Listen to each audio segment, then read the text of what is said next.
For the third hour, Emma rode in an old bus, which took her to the distance. Outside the window flashed monotonous scenery, bringing sadness and longing. The lanes of the road were replaced by sparse strips of forest, which in turn gave way to small settlements located not far from the highway.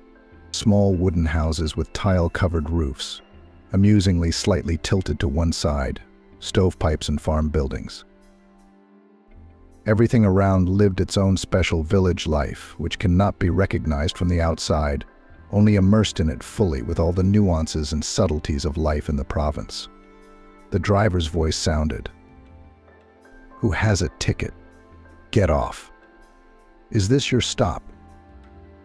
Emma shuddered and, picking up the small suitcase at her feet, headed for the exit. The chauffeur shook his head, thinking that Igorsville was not a good place for a metropolitan woman.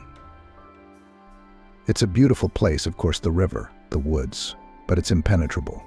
Why is she here?" he pondered. But Emma knew for sure why and where she was going.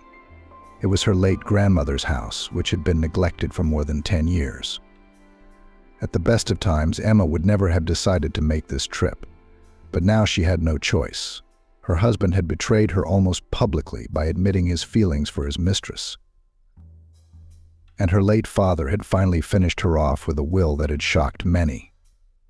At that moment, Emma still had the smug face of her mother-in-law, Chris, in front of her eyes. Now that's good luck in the form of an unexpected inheritance. Now that's the right thing to do. Aidan wasn't a fool at all. He must have figured out that his son-in-law needed to hand everything over to him. Emma remembered Chris's words. With a wince, she retraced her steps, remembering the road to the village she'd been in a long time ago. She had once visited here with her paternal grandmother, Maggie. Emma smiled as she remembered those times, the smell of freshly cut grass, the mooing of the cows, the night birds and cats scurrying back and forth across the yard. Emma walked slowly down the path that led to the house. The grass tickled her calves pleasantly as she struggled to make her way to the gate. The yard, once manicured, now resembled a wasteland. The old gate, covered in rust, creaked. It reminded Emma of a violin in the hands of a beginner with no musical ear. The house greeted her with a silence so profound that Emma felt her breath catch. She stepped inside, treading carefully on the floorboards. Sunlight streamed through the dirty window panes, illuminating the dusty carpet, covered in an unsightly layer of cobwebs. Emma remembered this house very differently. The smell of freshly baked pie, the sound of her grandmother's radio in the kitchen, and the unforgettable warmth of her hands as she read Emma bedtime stories. Now it all seemed like an illusion, beautiful, enchanting, but impossible. Emma ran her hand across the table in the kitchen where she and her grandmother were having tea. Tears glistened in her eyes.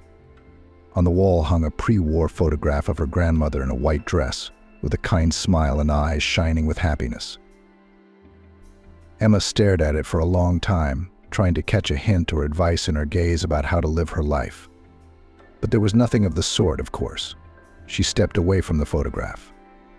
She looked around the room again, feeling not only sad but guilty that she couldn't visit her grandmother more often. Now Emma realized how foolish it had been to spend her time in idle clutter, with no time for her dearest and dearest people. She realized that the house needed to be tidied up at least a little for habitation. Thinking sadly, you don't have to sit around, but you have to start. Emma grabbed a bucket and a rag from the kitchen and began cleaning. Soon dust swirls swirled in the air and she coughed, covering her face with her hand. Wow, she's fighting back, Emma thought with a smile as she mopped the floors. She turned her attention to a bookcase that stood against the wall. Emma walked over to it and opened the door cautiously, as she had when she was a child. On the shelves were thick collections of classic literature in dark brown bindings. Grandma loved to read. Her library was considered family pride. Emma took out one of the books and ran her fingers over the pages, feeling the warmth of her grandmother's hands, which had held the book more than once. Suddenly her attention was caught by a bookmark hidden between the pages. It was a dried daisy flower in the form of a herbarium. Emma smiled, remembering how she and her grandmother often liked to pick flowers in the fields, Emma played with the white petals of the chamomile, saying loves it. Doesn't love it. She carefully took the flower out of the book and pressed it to her cheek, still feeling its tenderness. It was as if Grandma Chris wanted to tell her something important, but the words were left behind in that former life. Sighing sadly, Emma continued to clean up. With each passing minute, she was sinking more and more into her memories, finding old photos, letters, notebooks. In each thing, she felt the invisible presence of the mistress of one of the rooms. Emma found an old desk with a drawer. Naturally, there was no key to it, but she tried to open it anyway. It wasn't as easy as she had imagined. Finally, she managed to pry the lock with a thin screwdriver. There were some papers in the drawer and a carved wooden figurine of a bird. Emma smiled, clutching the craft to her chest.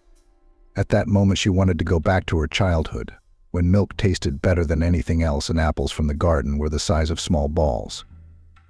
She didn't finish cleaning until evening, sitting on the time-worn porch and watching with a smile as the sun slowly slipped into the sunset. It was quiet and peaceful here in the village. And all this was possible thanks to her husband, Peter. It's a blessing in disguise, but a blessing in disguise. As they say, he set her up nicely. He managed to take her inheritance and fire her from her job. If there's something wrong, I'm not holding you back. That goes for home and work, Peter said with a smirk. Tears glistened in Emma's eyes. How can you do this? She asked in surprise. How is it possible? You can just take away everything from a person like that. Peter's words echoed in her head. So what? You're not satisfied with it? It's all according to the law. Your father himself left a will in my favor. I didn't force him to do so.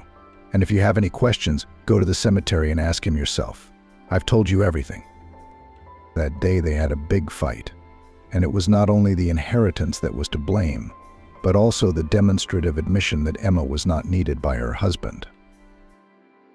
The situation was as old as time, and the love triangle around which it developed was a clear confirmation of that.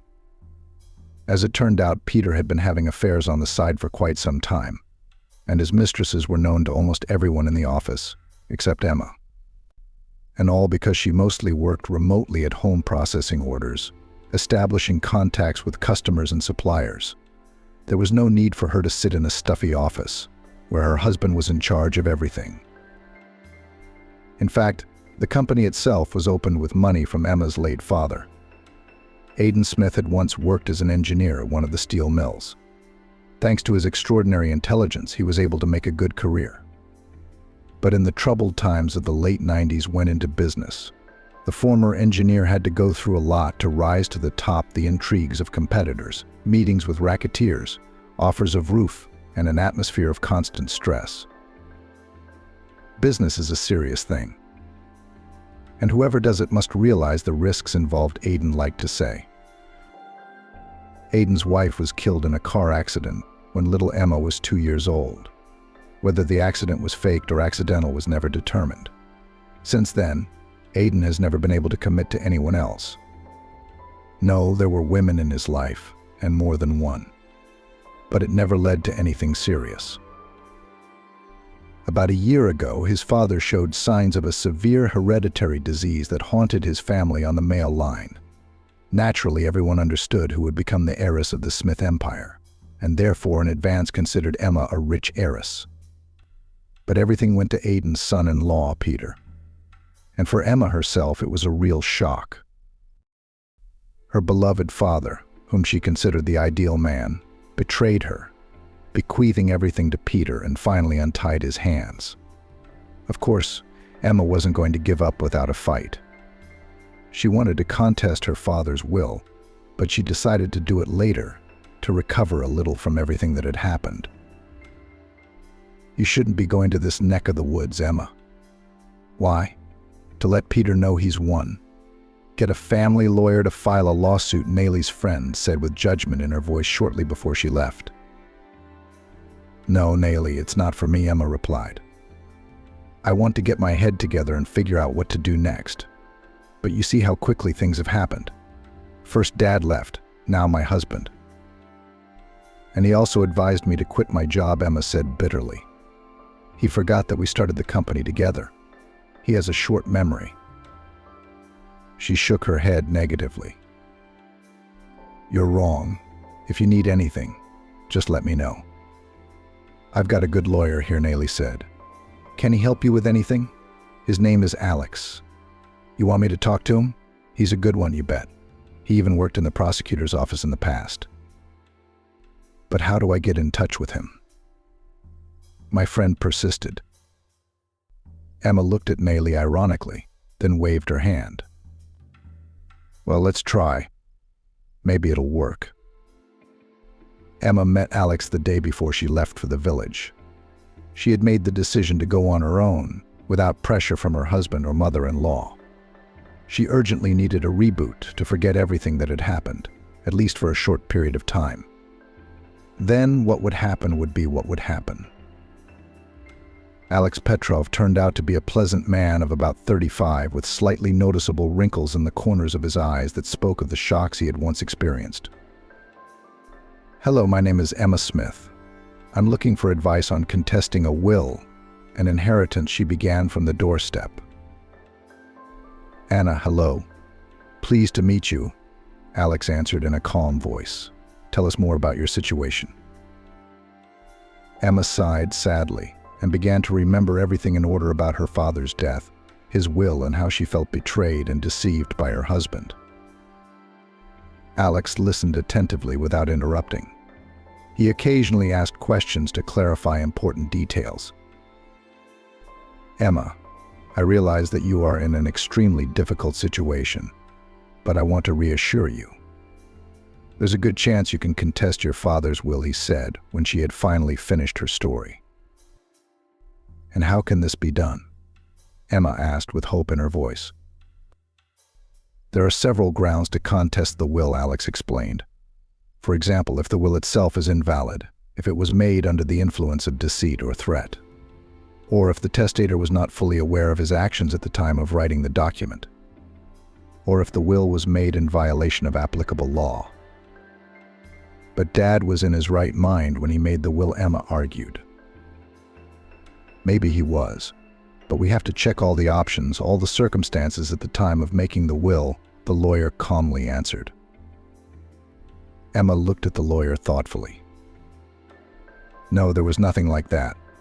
My father never talked about any secret arrangements with Peter and was always aware of what was going on. Then we need to check all the documents related to the making of the will to see what really happened, said Richmond Swan. If you don't mind, I can do that. Of course I trust you, Emma said, eagerly seizing the opportunity. What do you need to do next? The first thing is to draw up a power of attorney so that I can collect all the documents related to your father's inheritance on your behalf. A copy of the will, death certificate, certificate of inheritance, real estate documents, car, and so on. Then we'll need to do some appraisals to establish our position in court. Yes, okay. I'll do everything I need to do, Emma replied readily. Good. Then I suggest we get down to business, summarized Richmond. Don't worry, Emma, I'll really help you. I'll do everything I can to make sure you get your rightful share of the inheritance. Emma thanked him for his help and did everything he asked. In doing so, she now knew she had the opportunity to reclaim what was rightfully hers.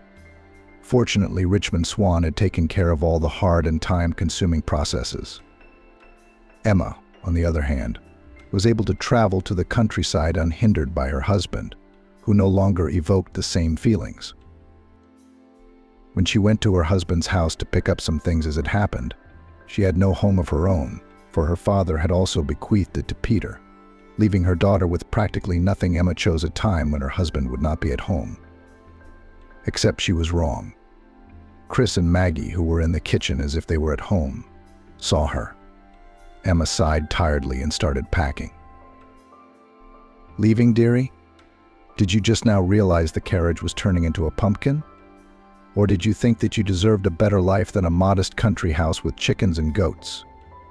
Chris asked snidely, standing in the doorway with her arms crossed over her chest.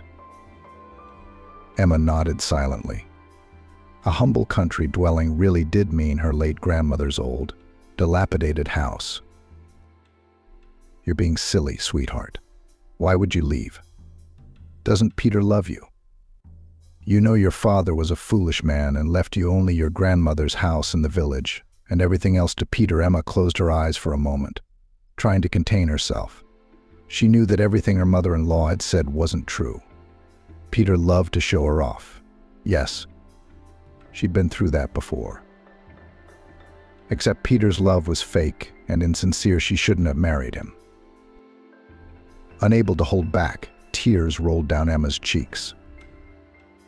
But you shouldn't be so hard on yourself, dearie. You were just young, naive, foolish, dreaming of a beautiful love story. That's not how it works in life. Men only want what's good for them. That's coming from an experienced woman who's been through a lot, Chris replied, and gloating glinted in her eyes again. Thank you for your support. You've been a big help, Emma said dryly, waving her hand and heading for the door. I hope you and I don't have any problems, do we? You're going to be a nervous wreck. Peter and I don't need that, her mother-in-law said. Emma frowned and bit her lip painfully. Don't worry, Chris. I won't be a problem, she said, knowing full well that she would fight to the end.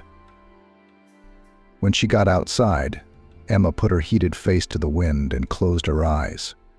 She wished she could go back in time to when she'd never met Peter and lived a different life sitting on the porch of her grandmother's house. Emma watched the dusk slowly thicken. It was her first day in the village after a long stretch of living in the city. The sun was already hidden behind the horizon, coloring the sky in gentle hues. The warm air smelled of grasses, flowers, and a freshness unique to the countryside. Emma was comfortable, though the village had changed in the years she'd been away. For example, an elderly man who ran an apiary now lived next door to her. In his case, it was very convenient. The house was on the outskirts of the village, with meadows behind it, where the bees were happy and well fed. Emma had noticed the distinctive hum during the day when she was walking down the street with her suitcase in her hands. The air was saturated with the scent of meadow grasses and honey, literally vibrating with the hum of bees returning to their hives with the dust. An old apple tree with bee houses nestled near it. From the outside, it seemed the mother families, painted in a light, slightly sun-bleached color. The hives resembled miniature terrums fried by rafts or fairy-tale gnomes the size of thimbles. Emma eyed the hives warily then and walked past as quickly as possible. The bees might not like the color of her dress. They might mistake it for a giant flower. The hum of the hive died down only in the evening, when the winged workers, tired from the day's work, went to bed. Emma was about to return to the house when she heard something strange. It was a muffled moan full of pain and longing. She shuddered, looked towards the garden, beyond which the neighbor's apiary spread out, in the shade of the trees, where, from the rays of the street lamp, a man was wobbling. He swayed from side to side as if drunk. The stranger was dressed in old red clothes, and his eyes were filled with pain and despair. But the worst part was not even that, but the buzzing of bee wings could be heard several dozen meters away. "Oh God, he must have been bitten," Emma exclaimed, still standing on the porch, even though her body was gripped by fear. The urge to help was stronger. She cautiously approached the man and saw that his face was swollen, and there were many red, inflamed bites on his body. "Do you need help? Let's go inside." "Careful," she asked. The stranger tried to answer, but instead of words he mumbled. "Don't worry, I'll help you now," Emma said, trying to calm him down. She was still afraid of the bees that were hovering around, intent on stinging the intruder. Emma gathered her courage and tried to pull the man away from such a dangerous place, and the apiary literally came to life, filling the air with a hum as if it were dusk. But the bees were no hindrance to her. At that moment, she remembered Grandma Chris's stories about folk remedies for bee stings. Emma remembered that in such cases one should apply cold and relieve the swelling. She quickly ran into the house, got a cup of cold water, soaked a towel in it, and applied it to the man's face. The tramp was moaning and delirious. His body was shaking with fever. "I can't breathe," the man breathed out, his words almost inaudible. "I'll help you now," Emma exclaimed, trying to calm both herself and him. At that moment, a tall, elderly man with a stern expression came around the corner of the house. "What's going on here? Why is there such a commotion in the apiary?" he asked in a slightly gruff, but not angry voice. The bees stung him. "I'm trying to help," Emma said excitedly.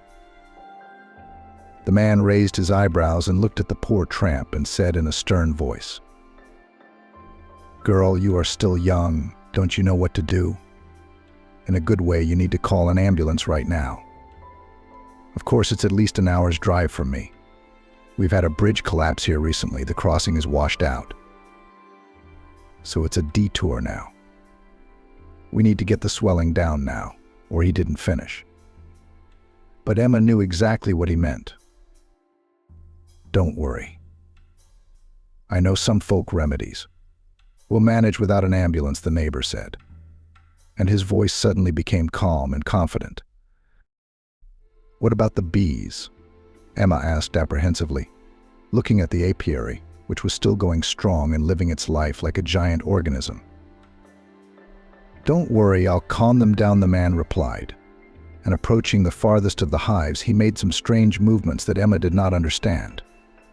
At the same moment, as if by order, the bees scattered around the apiary, occupying the houses they had previously occupied. "How did you do that?" Emma exclaimed in surprise. "It's my family secret. We'll rescue the poor thing now." The old beekeeper grinned and walked briskly toward the house. He was gone for a few minutes, then returned with a jar full of cold water in one hand, and in the other held a cup with finely chopped parsley and garlic. "Apply this compress every 5 minutes, while I prepare a decoction of chamomile and mint," he instructed. Emma began to follow the instructions diligently, while the neighbor began to prepare the decoction.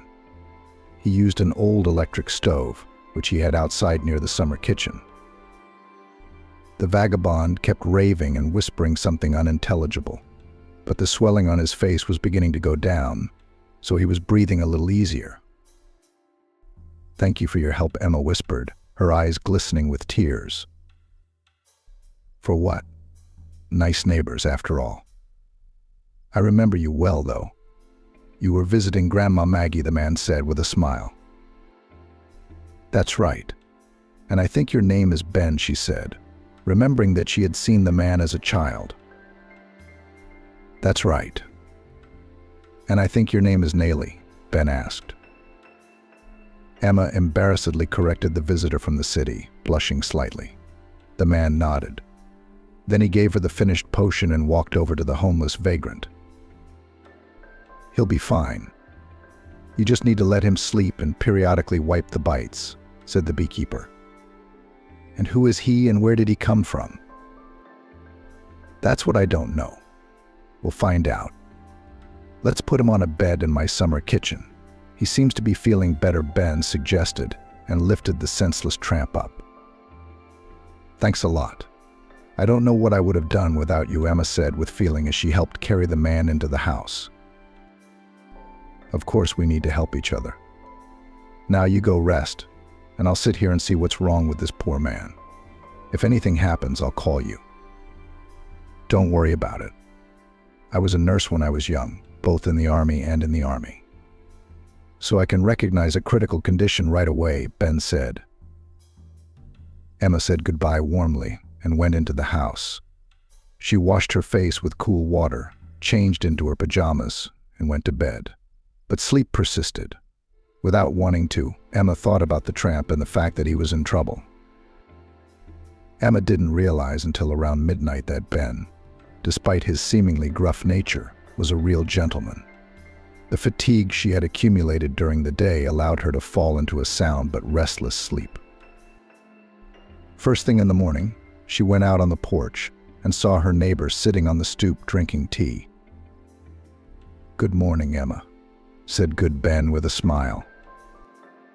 "Good morning," replied Emma. "How are you feeling?" "Fine, thank you.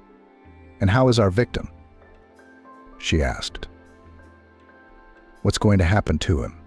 He's awake and feeling better. Says his name is Nick, from the city," Ben said with a smile. Emma nodded. Then she walked timidly into the summer kitchen, where Nick was sitting on a couch. When he saw her, he nodded in embarrassment and lowered his eyes. You could see from the homeless man's face that he was embarrassed about what had happened. Ben walked in next. "I'm sorry, what happened? I was actually going to another city on the train, and the controller dropped me off, said that there was nothing to scare people here. And by the way, I paid the fare properly, gave the last of my money. I got off at an unfamiliar station. It's dusk here. I got a little confused and came to an apiary. And then you know what happened," said Nick, his voice trembling with excitement. Ben smiled and exhaled in relief. And it cleared up the situation. "I thought you'd come to rob my apiary," he said. And Nick looked at him in surprise. "Don't worry. I can see that you didn't come to me for lunch. And even if you are hungry, I'll give you as much honey as you want," Ben said with a smile and pulled out a small cabinet that held a supply of jars with clear golden contents and set them on the table next to the couch. "Here's the freshest flower honey. This is for moral damages, so to speak. Well, for being hurt," he explained. "Thank you. It smells so good," Nick said with a smile.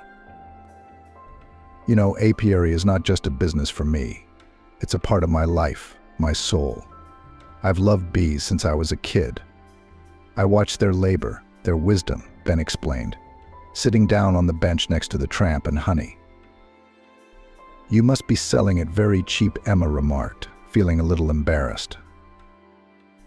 "No, I don't sell it to make a lot of money. I give honey to people who really appreciate it. People who like a natural product without chemicals," Ben nodded. "But you could sell it for more, couldn't you?" Emma asked. "Could I? I don't want to. And it's not about money. It's just that I'm an honest man," said Ben. "I love our country people. I want them to always have honey on their tables. To make life sweeter," said the beekeeper, sighing sadly. Emma hesitated, not knowing how to phrase her question. Nick remained silent, embarrassed by his awkward position. "I see where you're going with this. There are those who do not appreciate the honesty of those who think only of profit. And unfortunately, there are plenty of them," Ben said, worried about something. "Nick," the beekeeper began and was silent for a second, immersed in memories. "A few years ago, some guys, real thugs, came to me with threats. They wanted me to raise the price, saying they had a contract with the buyers. And I told them I'd never do it. Honey is a gift from nature." "And what happened next?" Emma asked, feeling scared. "They threatened to burn the apiary. I begged, I told them it wasn't just hives. It was my life," Ben replied in a shaky voice. Emma froze, afraid of hearing something that would make her want to cry. A stingy tear trickled down the beekeeper's cheek. "Then I took an axe and said that if they touched my hives, I would defend them to the end. I was ready to fight them to the last drop of blood," he said in a muffled voice. "How horrible," Emma whispered. "Yes, darling, terrible. But they retreated. And then somehow things calmed down. Although I still can't forget the horror and the fear to this day. But I'm okay now. I can take care of my bees again," Ben finished. "You are a very strong man," Nick said respectfully. "No, I'm very ordinary. Strength doesn't always have to be shown. Sometimes you just have to be honest and stick to your principles," said Ben, embarrassed. "But we know that the real heroes are your bees," Emma smiled. "Bees, that's right. They're hard workers," said Ben, smiling. They sat in the summer kitchen for a while talking about bees and life. After that, the host went to the apiary, leaving Emma and Nick alone. He told the guest that he could stay in the summer kitchen as long as he wanted, even to the point of using it for his own place. The story of the honest beekeeper who would not let the bandits burn down his apiary shocked the young people to the core, reminding them that sometimes the strongest person is the one on whose side the truth is. And they lingered in the kitchen for a while. Emma set a mug of hot tea on the table, the smell of which mingled with the aroma of fresh mint from the jar. Nick sat on the couch for a bit, looking out the window with a sad look. "Don't be shy and tell me. I realize you didn't end up on the street by choice." Emma was the first to break the lingering pause. "And I don't know where to begin." "Yeah, I've had a rough time in life," he rasped. "I hate to burden you with my problems, but we each have our own story." "It all started with my fiancée Kira." Emma nodded, already anticipating not just a love story, but a drama full of unexpected twists and turns. "Kira was from a wealthy family, and I was just a simple guy from the suburbs. But she loved me because I was an honest, simple guy. We dreamed of a future, a house of our own, a big family," Nick continued. And then what? Emma asked, feeling herself worrying more and more about Nick with every word he said. He fell silent, as if remembering something painful. "I don't know where that black streak came from. I'm from an orphanage. But I kept my hands up. I tried to stay afloat, and then I lost my job and fell into debt. Kira got fed up with it. She said I couldn't give her the kind of life she deserved. I don't have a future, and I'm nothing." Emma continued.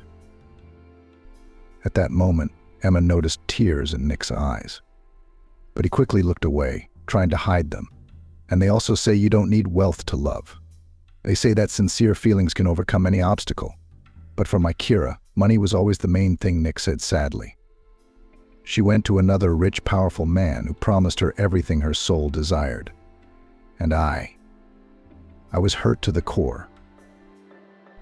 I wanted to drown myself in the river. Thank God I had the sense not to. It so happened that I lost not only Kira, but also the meaning of life. In despair, I got drunk and came to underground gambling establishments to bet everything I had on the cards, got into debt for a large sum. I was professionally beaten. The cheats must have had some people involved. They gave me a deadline of a week." "Why did you do it?" Emma said sadly. Nick shook his head ironically. "Yeah, I know I did, but I acted like I was dreaming at the time. To give the money away, I started working 3 jobs. One day I happened to overhear 2 men talking.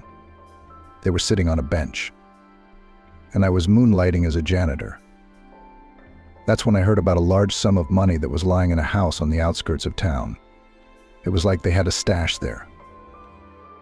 I also had the idea that I could take advantage of the situation and take that money. But with the money, I'd pay it all back in no time." "What, you wanted to win back your fiancée with pictures of money?" Not believing her ears, Emma asked. "Yes, I know it sounds silly, but I was so blinded by my love. Thought money could buy everything, even feelings. So that same night I went to that house. I was spotted and caught. The house was alarmed. I was sentenced to 3 years. At this point, Emma felt very sorry for Nick, who had been literally thrown to the curb by life. "Don't worry about it. The main thing is, don't make any more mistakes.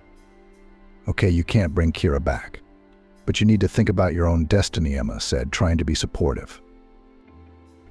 Nick smiled, though it was a little comical because of the swelling from the bee stings that hadn't completely gone down. Emma talked to him some more and decided to stay at Ben's for a while. She went back to her house to continue cleaning and clearing the grass from the yard and garden. Time flew by as Emma slowly but surely cleared the weeds from the yard and garden with her old scythe. Sunset was already painting the sky in bright colors, and the air was filled with the whisper of people returning after a hard day's work. The delicate scent of honey hung over the apiary, mingling with the smell of fresh wormwood. Emma's mood brightened visibly, and her heart filled with the fact that the village had welcomed her so warmly. At the same time, the bitterness of losing her father's inheritance was no longer as acute as it had been in the beginning. Emma had calmed down and no longer felt abandoned and deceived, and she slept soundly that night. Perhaps fatigue was to blame. Or maybe her body was just used to the new place and stopped giving alarm signals. Dawn came early that morning. Nick woke up to an unusual noise. At first, he didn't immediately realize what it was. It was pleasant, peaceful, like a lullaby. He stretched and inhaled the fresh air with pleasure. Yesterday's doubts and worries had already melted away like morning fog, leaving behind only joyful anticipation. Getting out of bed, Nick went to the window and saw the apiary. Rows of hives stood in formation, like soldiers on parade, and the air was saturated with a sweet aroma. He felt like drinking a glass of water. He looked around and then left the room. Ben met him in the hallway with a smile, holding a steaming cup of hot tea and a couple slices of white bread and butter. "Good morning, Nick. How did you sleep?" the beekeeper asked. "Good. I've never slept so soundly," he answered with a smile. "It's the fresh air and the fact that I have a roof over my head." "Right," Ben explained. Nick nodded, hesitating to say that he felt really happy. For deep down he felt an unusual peace that he could not yet explain even to himself. After breakfast, the beekeeper suggested a little fresh air. They went out into the yard, where Nick saw the full size of the farm in the daylight. Rows of hives were surrounded by a low wooden fence. They waited patiently for their industrious occupants, who were collecting pollen from all over the neighborhood. There was a sweet aroma of honey in the air. "Here they are, our workers," said Ben, nodding at the hives. "What are we going to do now?" Nick asked excitedly, looking at the bee houses. "But first you need to learn how bees live, how they work, and what they need. And then we can make honey if we want to," Ben said. Nick listened to the older man's words with interest. He had never thought about the life of bees and how they produced honey before. "What do you think? Is it hard to be a bee?" the beekeeper asked with a smile. "Probably not." "Well, if you really love your job, it doesn't seem hard," Nick answered, imagining himself flying from flower to flower, collecting nectar. Ben grinned. "Right."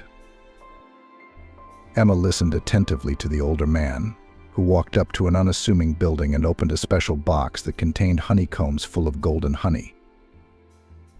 "Look, Nick, this is what bees create," he said proudly. Then, after a little thought, he took a homemade wooden spoon and scooped up a handful of honey. "Here, try some," he said, holding it out to Nick. He cautiously tasted the treat, and his mouth was instantly filled with sweetness and flavor. "It's good, it's delicious," he said. At that moment he was happy.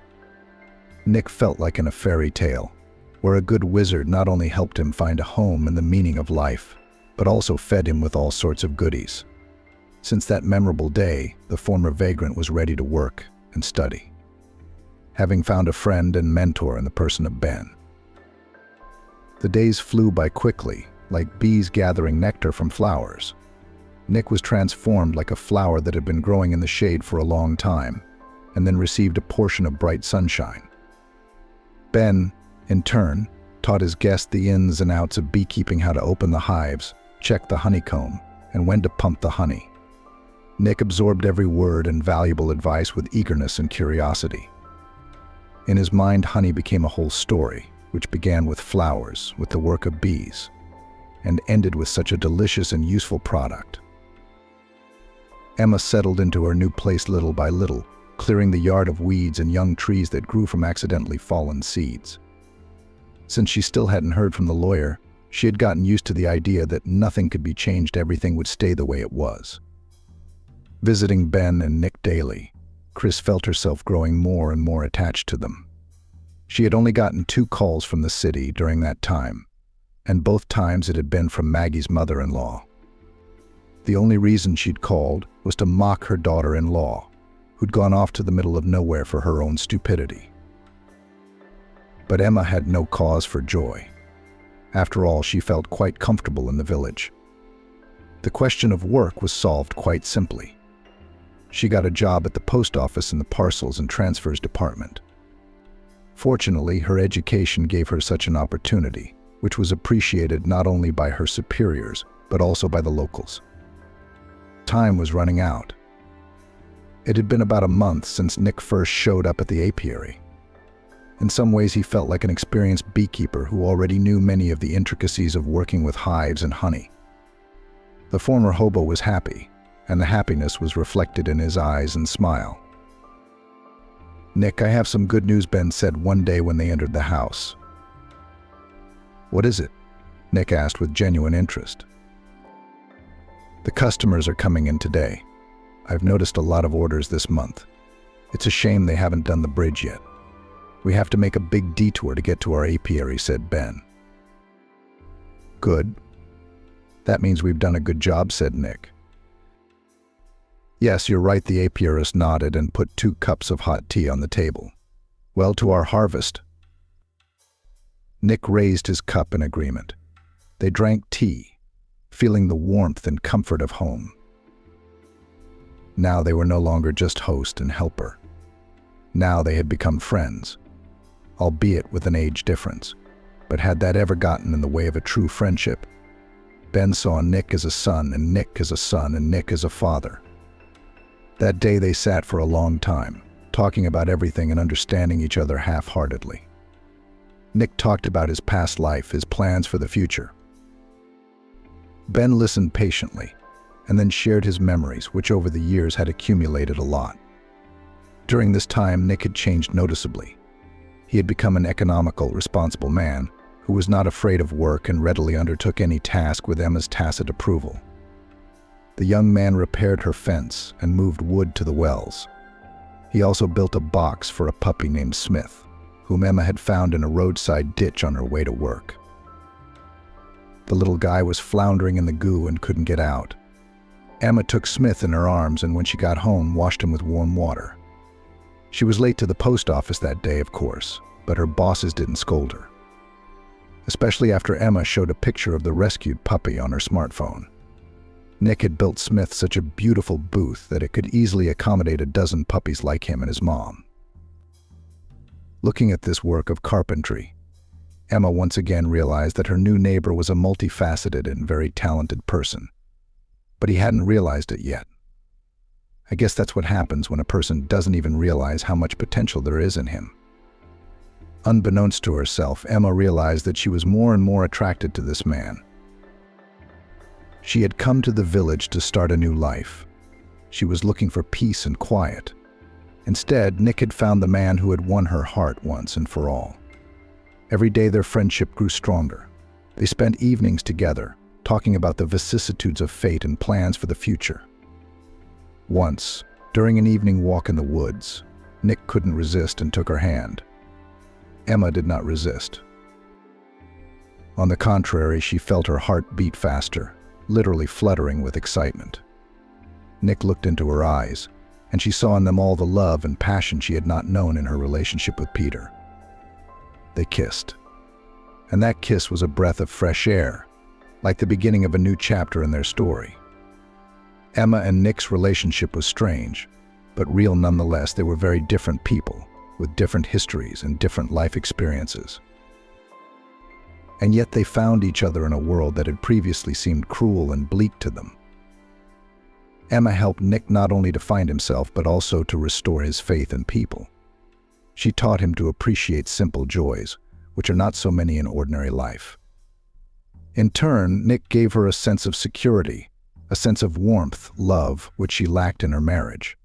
Without realizing it, the lovers created their own little world, where there were no lies and betrayal, and people respected each other and appreciated for their help. Ben only laughed, because he had long considered Nick his son, though not his own son by blood, but a replacement for Itoni, who had died 10 years ago. By this time, Peter had finally gotten used to the role of a rich heir, never ceasing to praise his father-in-law for his unparalleled generosity. And in a strange twist of fate, it was at this very moment that Emma received a phone call from Richmond Swan. "Hello, Emma. I'd like to meet you. Perhaps you have some time in the next 2 days. I have some very important information." Although the lawyer's voice sounded calm, Emma immediately sensed that there was something wrong with the case. "Of course, Richmond. No problem," she replied. "Is something wrong?" "I don't want to talk about it over the phone. I'll explain everything in person." "Tomorrow, 2 p.m. Would that be convenient?" Counselor suggested it. Yes, that's fine. I'll be there in time," Emma assured him. The next day at the appointed time, Richmond was waiting for her in his office. "Emma, I'm sorry to upset you, but I have to tell you that your father's will is very complicated," he began. Emma was immediately upset. Just like that, all her hopes were dashed. "The thing is, Emma, as I understand it, your father never wanted to leave you his entire fortune because he hid his son from everyone. He loved him very much, but he feared for his safety," continued the lawyer. Emma froze in surprise. "But Peter is my husband. We're married," she murmured. Richmond shook his head. "I see. But Peter is really Aiden's own son.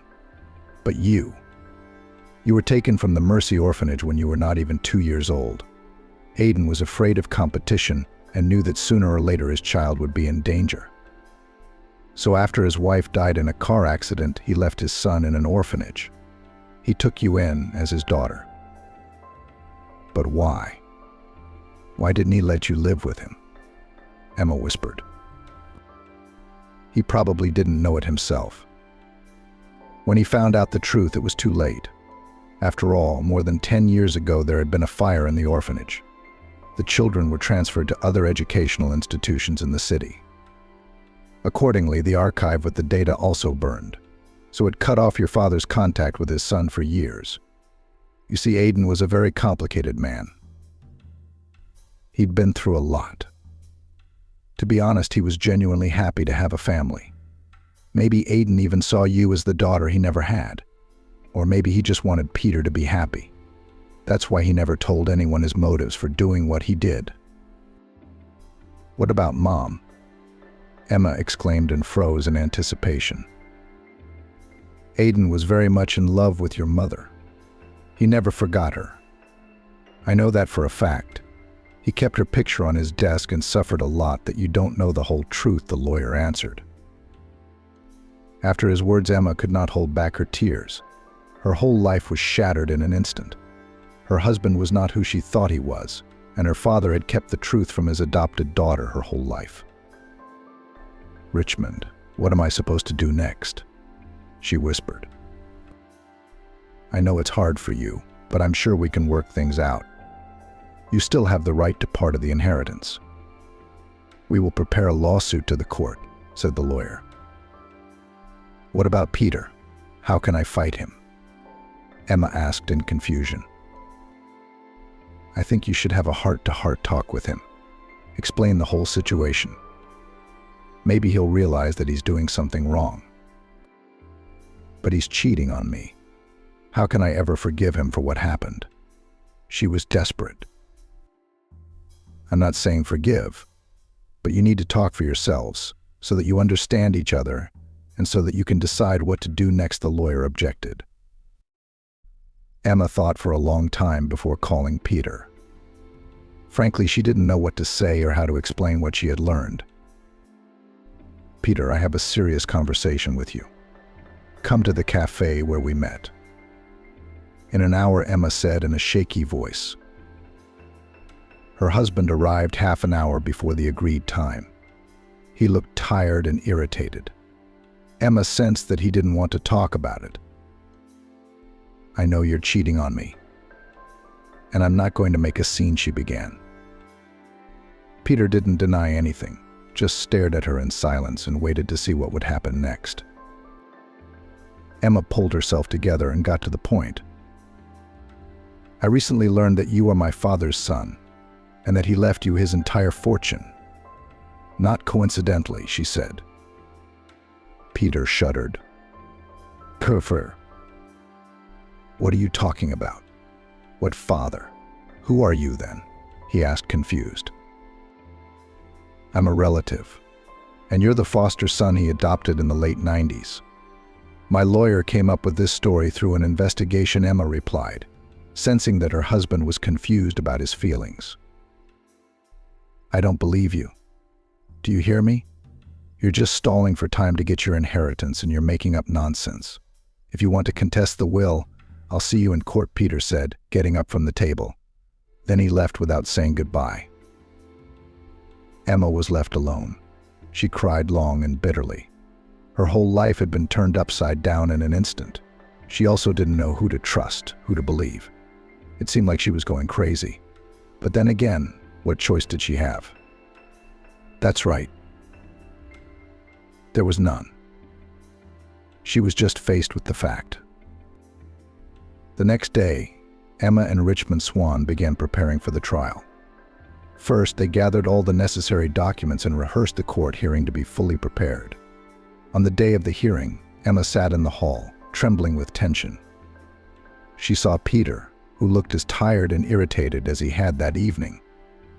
Of course, her husband didn't want to admit his guilt. He wanted to take everything away from her. Emma Valeryevna, are you determined to contest your father's will? The judge asked. Yes, Your Honor. I believe that the will was made under duress and does not correspond to the true will of my father. I have been his daughter all my life. I'm entitled to at least part of it, Emma said loudly. Peter, what do you say to that? The judge asked. Peter was silent. He didn't want to talk, and he didn't want to justify himself. Your Honor, I ask you to invalidate the will and divide the inheritance equally between Peter and me, Emma said. The judge pondered for a long time, hesitating to put an end to this difficult case. But he listened patiently to the arguments, considered the evidence, and finally reached a verdict. The court has decided to recognize Aiden Volgan's will as invalid and to divide the inheritance in 50/50 shares between Emma Valeryevna and Peter Alexandrovich Smith, the judge announced. Emma smiled. She had won and was finally able to put an end to this story. She left the courtroom with a light heart. Of course she did. After all, she could now build her future with Nick on her own, without Peter and his lying cheating. She also knew that no matter what, her father was there for her all the time, guarding her, loving her with all his heart. She was greeted in town by a joyful Nick and Ben, and the dog Siski, who began to sniff her and quietly squealed at that. But there was no joy in Emma's heart. The reason was revealed in the fact that on the way home she remembered her father. In the past he was a simple worker, worked at the local factory, but according to acquaintances he was always kind, responsive, caring. And Aiden always told her, Emma, the main thing in life, to be honest, fair. Never forget to help others, and you will be rewarded. Remembering her father's words once again, Emma thought, what good can she do? And at that moment the thought came to her mind that the bridge over the river was really in bad shape. The wooden beams were rotting, the rails were rusty, and the whole thing was covered with a layer of dust and dirt. Emma felt that she just couldn't leave it in such a state. Then she decided to talk to the locals. Grandma, how long have you lived here? Emma asked an old woman in a scarf whom she met at the well. Yes, everything has changed. I was born here, and my grandchildren and children are here. This is my home. I'm not going anywhere from here, answered the grandmother. Is the bridge even necessary? Emma asked cautiously. Grandma Anna sighed. Of course. How could we do without it? My grandson goes to school on the other side of the river. It's scary to walk across the ice in winter, and recently Vince's cow got sick, and the vets couldn't come because of the bridge. If the bridge is repaired, life will get better, Grandma Anna added. Emma looked into her kind eyes and realized she was right. First, Emma, with Nick and Ben's support, went to the city administration. There they helped her find a construction crew who evaluated the work and made an estimate. And soon they began the renovation. Emma, as a rich heiress, personally supervised the work and communicated with local residents. She realized that repairing the bridge was not just a construction project, but an important project that would affect the lives of everyone. She felt that she was doing something important, putting her soul into it. A month and a half later, the bridge was ready and Emma invited everyone to the opening. Large tables were set up, music was played, and all the townspeople cheered and rejoiced. When Emma looked at the cheering faces, she felt an unparalleled satisfaction and pride. But that wasn't the only reason for her joy that day. It was the fact that half an hour ago, Nick had proposed to her in Ben's presence. By then she had divorced Peter, and being free, she was happy to accept. Thanks for watching to the end.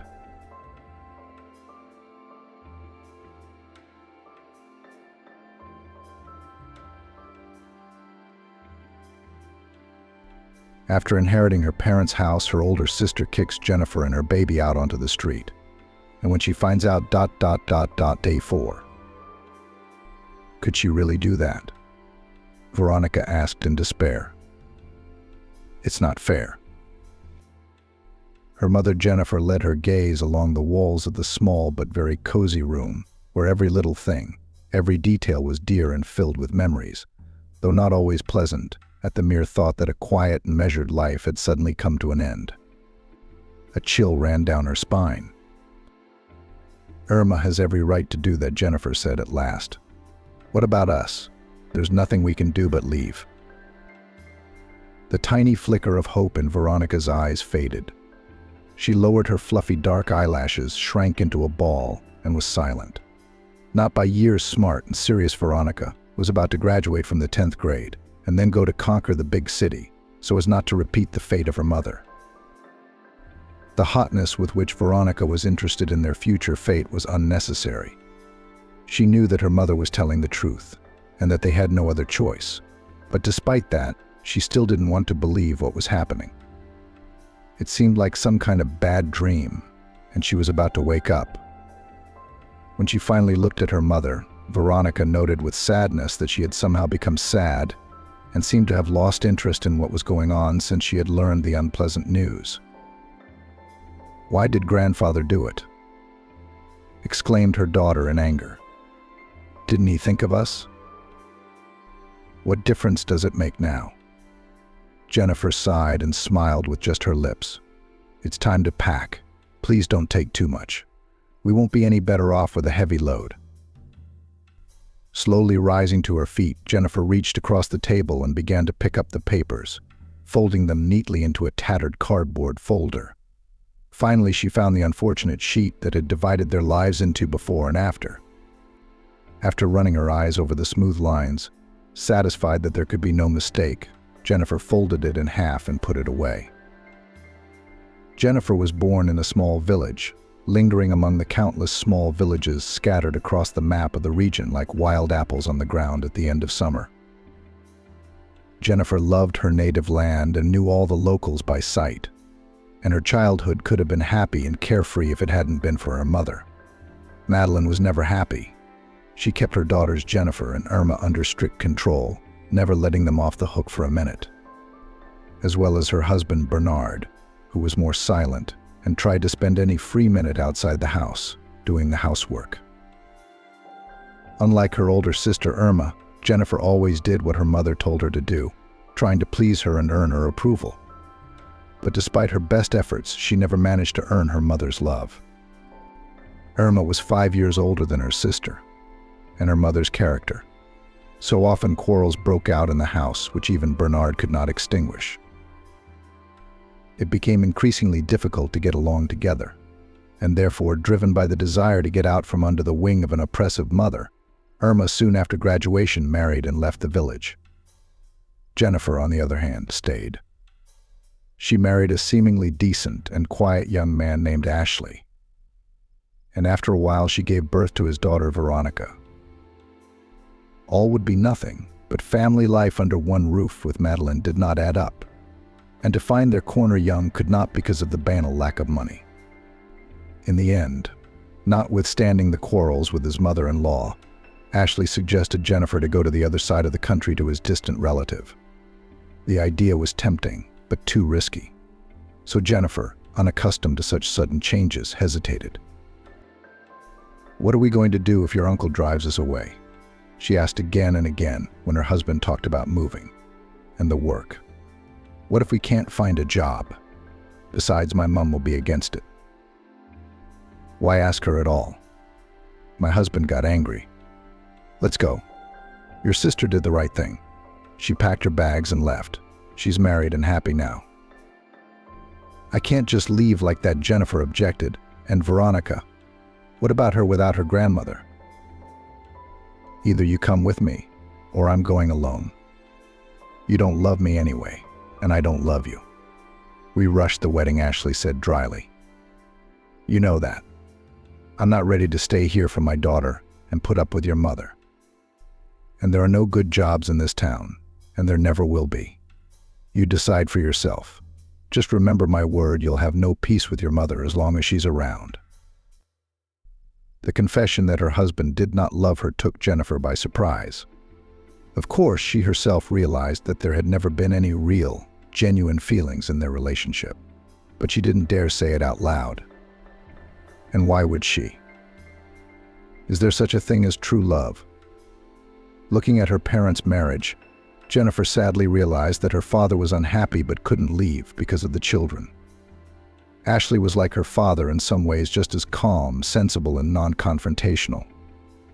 The only difference was that he wasn't afraid to start over. Leaving his wife and daughter in confusion, Ashley packed his things and went to spend the night at a neighbor's house, giving Jennifer a couple of days to think about it. It is not known whether he really wanted them to go with him, or whether he offered it out of pity, generosity, or other motives. But upon learning of the refusal, he quietly packed up and left the settlement for good. At first, Jennifer missed her husband. Without him, the house became simply unbearable. But there was no place to leave her parents with a small child in her arms, and Ashley hadn't left her an exact address where he was going. From the day her son-in-law left, Madeline had taken Jennifer in her stride. She wouldn't let her get away with her advice and reproaches, calling her daughter inept and unfit for the role of a real mother. Jennifer had nothing to do but grit her teeth and be patient and silent. So as soon as Veronica went to kindergarten, Jennifer took a job at a local farm to be home less often. When Veronica turned 9, Madeline was gone. And as awful as it sounds, Jennifer breathed a sigh of relief for a while. Her father wasn't too sad about his wife either, and after a couple of months he took a fancy to one of the neighbors and moved in with her, leaving Jennifer and Veronica in the care of the owners. From that moment on, their free life began. The daughter went to school, and Jennifer, having changed several jobs in the village, got a job in the school canteen, which was quite satisfactory. Trouble came when they weren't expecting it. A few years later, Bernard suddenly fell ill. He was rushed from one doctor to another, who could not find out the cause of his illness. He wasted precious time. When the diagnosis was finally made, there was no help for him, and the woman with whom Bernard had been living for the past few years had grown cold to him, apparently unwilling to take on the burden.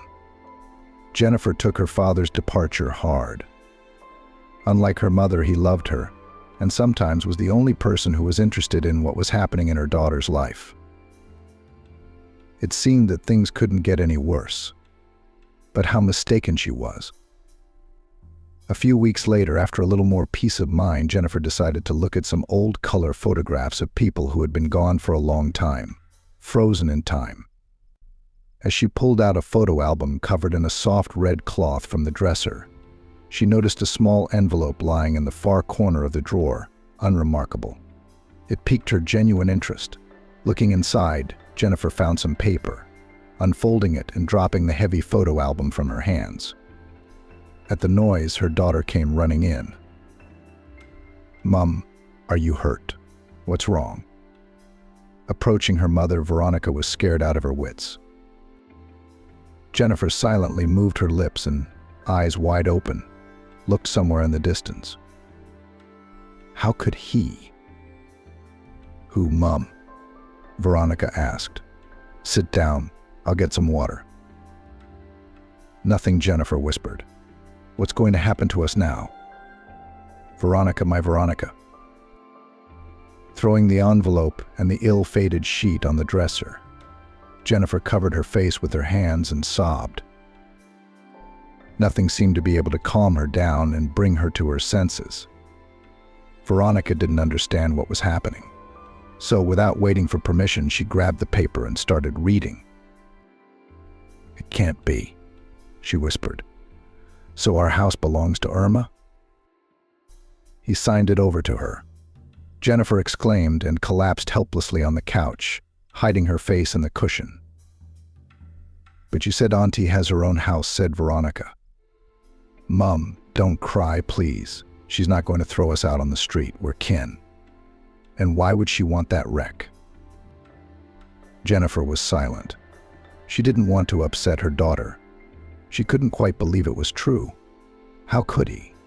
The man to whom she had given all her warmth and affection as a child, whom she had nursed and been with to her last breath. They had never spoken of the inheritance. Jennifer was afraid of offending her father, and she did not want to start this conversation, believing to the last that everything would be all right. However, reading the stamped paper, she clearly remembered the numbers when it was signed. That made it especially painful. "Shall we talk to your aunt?" Veronica suggested. "Do you want me to come with you?" Grandpa said Irma's a good person. "She just has a hard life." Wiping away the tears that rolled from her eyes against her will, Jennifer struggled to calm herself. "No, don't, darling. I'll go and see her myself. Especially since it's been so long since we've seen each other. We'll have something to talk about." Jennifer had planned her trip thoroughly. The road to the village, where her sister had lived all these years, was not close. Besides, it was necessary to think it over. She had rehearsed the most important part of the conversation dozens of times. Even so, it wasn't certain until the end how her sister would react to the news. They hadn't seen Irma in over a decade. Having met the last time quite by chance in the passport office of the regional center, Irma behaved coldly and aloofly. They exchanged a couple of meaningless phrases with her sister and bragged a little about their lives. Quickly, she said goodbye. She did not communicate with her father, took no interest in her mother's affairs, and spoke only of herself. Nor did she come later, when her parents needed her, and when they first one and then the other were gone. It was not difficult to find the house. In the small village where her sister had lived all these years, people were very talkative and curious, and therefore gladly pointed the way to a stone, two-story house with a rather large, by local standards, plot, which stood out among the others.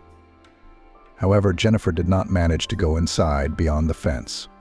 Her sister, seeing a familiar face, quickly stepped outside the fence and closed the gate behind her. Wrapping herself in a light lilac jacket, which the cool spring wind had mussed, she stepped over a large puddle and found herself on a slippery but smooth surface of ice that had not yet melted. Time seemed to have no power over Irma's appearance. She was still young and well-groomed, with dark, arched eyebrows and a slightly prominent chin. She looked at the world as ruthlessly and irritably as her mum once had. Jennifer didn't remember her mum young, but judging by the old photographs stored in her dresser drawer, they were practically the same face. "Why are you here?" Irma asked at once. "Hello, you look so much better," Jennifer remarked sincerely. "We need to talk to you about something." "I know about the fresher part without you. But it's not a good time, because I've got a lot on my plate," said Irma, with a haughty look. Jennifer felt a sudden urge to tell her what was on her mind, but held back and asked, "Why didn't you come to see your father?" He waited for you until the last minute. He wanted to see you. Is that why you're here? Irma exclaimed. I phoned and spoke to your husband. He said he'd pass on Dad's request. So what if you didn't come? So there wasn't time. That's all. I don't have dinner ready, and the kids are coming home from school. Jennifer laughed and then sighed and told the whole story straightforwardly, without holding back. As she spoke, Irma's face stretched and then took on a very satisfied expression. There she laughed. There is justice in this world. I don't see why he signed the house over to you. Could it be some mistake? We're both his daughters. Irma pushed her eyebrows together. Are you trying to get your hands on the inheritance? Living there all these years while we've been squatting and renting. And now you think it's going to go back to the way it was? No, darling, if my father left the house to me, then that's the way it has to be, her sister hissed. You'd better get your things together quick. It won't be much to sell, but it'll be money well spent. Wait, where are we going to go? I don't have money to rent a place. And where in the middle of nowhere would you find an empty house to live in? Jennifer said at a loss. Veronica has just over a year of school left. And then she'll go to college. If you do decide to sell, then let us stay at least until next summer. And then you can do whatever you want. No, you have your family, I have mine. By the way, I need money as much as you do. The kids are growing by leaps and bounds. I'm sick of buying them clothes, Irma exclaimed. Pack your bags and hurry up. She turned round without another word and went quickly out of the wicket door. The cool spring wind blew in his face, as if trying to dull the pain that kept him from breathing. Feeling devastated, Jennifer walked away, bitterly realizing that she no longer had a sister. Who was this woman who had looked down on her a few minutes ago? And what had she and Veronica done to deserve that attitude? She didn't remember how she got home. Jennifer had gone out into the hay by nightfall and, without even undressing, had gone straight to bed. She didn't want to tell her daughter the details of her meeting with Irma, to upset her and tell her that as of today, they had nothing but a pile of useless things. Jennifer kept it all to herself for a few days, denying it, and then told Veronica about her sister's decision. As she packed her things, Jennifer felt nothing. She didn't seem to care what happened next. And she might have, if it hadn't been for Veronica. Her daughter wasn't herself and kept replaying the situation in her mind, and then started looking for a way out. She was going to stay with a school friend. Then she suggested staying at the local school, having made an agreement with the watchman, and then she was going to go to the district center and stay with someone she knew who had left the village not so long ago. Canceling her options, Jennifer began to come to her senses. What was she really? A daughter can still be said, a child thinking about the future, and a grown woman just mourns the betrayal of her sister and father. From these thoughts in the soul grew resentment. Dropping her traveling bag on the bench, Jennifer straightened up abruptly and looked at Veronica, who was pacing back and forth in the room, and asked, "Put the kettle on, will you? And I'll walk to the shop. Why, I'll buy something tasty. When was the last time we ate sweets?" Just for no reason, no occasion, Jennifer smiled, looking out of the window. "I don't remember either. It's such lovely weather today. And it's a day off." Veronica was silent for a long time, watching her mother take out clothes from the wardrobe, and then she asked quietly, with a pleading tone in her voice, "Mum, maybe you shouldn't." "Don't what?" "Don't go, please," the daughter whispered. "Clinton's dad went out to fix the car and never came back. Darren told me that no one could even think at the time. That dad was unusually cheerful and happy in the morning. And then they found him in the garage. All that debt. Don't, Mum. How will I be alone? I don't have a father. He doesn't need me. You haven't seen what he's like. I don't have anyone else but you." Veronica was overwhelmed and rushed forward. She grabbed her mom's hand, so hard that even if she wanted to, it would be impossible to get free. Her daughter's eyes filled with tears. Jennifer had never seen her like this. She had never imagined that her daughter could have such terrible thoughts in her head. Veronica, what the hell are you thinking? Spit, where am I going to go? Did you really think I'd just leave you here alone? Never, never that's going to happen. Do you hear me? You're the only person I love. Jennifer hugged her daughter. I just wanted to take my mind off the endless packing. And I wanted to have a word with Mrs. Monica. She knows everyone here. Maybe she can help us with our situation. It's no big deal what happened. Trust me, we're alive and well. That's what matters. Walls, a roof over our heads, that's what matters. She held her daughter tightly to herself and, breathing in the pleasant scent of vanilla, which smelled of her thick hair, gathered in a braid, whispered, "That's it. Let's go and get the kettle. We'll take an appetizing walk together, and you'll choose the cake yourself." Veronica nodded silently, but did not let her mother out of her embrace for a long time. It was only at that moment that Jennifer realized that her seemingly cheerful and sensible daughter was actually very worried and afraid of being left alone in the world. Just as Jennifer had once feared that her mother would kick her out of the house. She had threatened to, and more than once. As she hugged her daughter, Jennifer remembered her sister. How friendly they had been. She thought Irma was a kindred spirit, albeit one of contradictions. Dependent on her moods, but she was her own, she wouldn't betray her. When it became clear that my father could not be helped, thoughts of inheritance crept into my head. What would happen after he was gone? Apart from his two daughters, Bernard had no other relatives, which meant that the house, the only property he had, would go to them equally. Running through the options in her mind, Jennifer had already decided to buy her sister's share. Of course, not all at once, but to give the money in installments, if she agreed. In this area, where work was worth its weight in gold, the land was worth a penny, and even half of the old wooden house would be of no use to anyone. There was no way to sell it or rent it out. People abandoned their homes and simply left for other communities where they could get a job. Jennifer understood how a few years ago their retired neighbors, who dreamed of moving to the district center, had decided to get money for their property.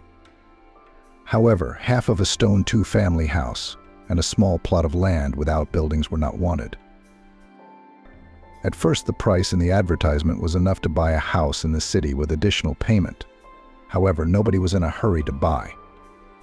Lowering the price tag, the neighbors came to the conclusion that, having given away a good house for almost nothing, they would be able to buy in the district center only a used car, and nothing more. The idea of moving remained a dream. Like the owners, the houses remained in the village. The house where Jennifer and Veronica lived was falling apart. The roof needed repair. The buildings where they used to keep cattle had rotted away, and gas had never been piped to the house. So Jennifer was sure that Irma could be negotiated with, and the situation did not seem desperate at the time. When she took the will in her hands, however, she suddenly realized that her father had left her nothing but a residence in the house, which would very soon have another owner. Irma's behavior was now unpredictable, so Jennifer decided to announce her father's decision herself, without waiting for a scandal, and to persuade her sister to give Veronica at least a year to finish the 11th grade and save some money for rented accommodation. The weather outside was marvelous, and the presence of spring was felt everywhere. A gentle, warm breeze was blowing on our faces. The sound of small brooks and tinkling drops made my ears happy, and the bright sun lightly burned their backs. As Jennifer and Veronica chatted about pleasant things, they came to a local shop on a small patch of land in the heart of the village. It was an old two-story building with carved wooden paneling on the windows.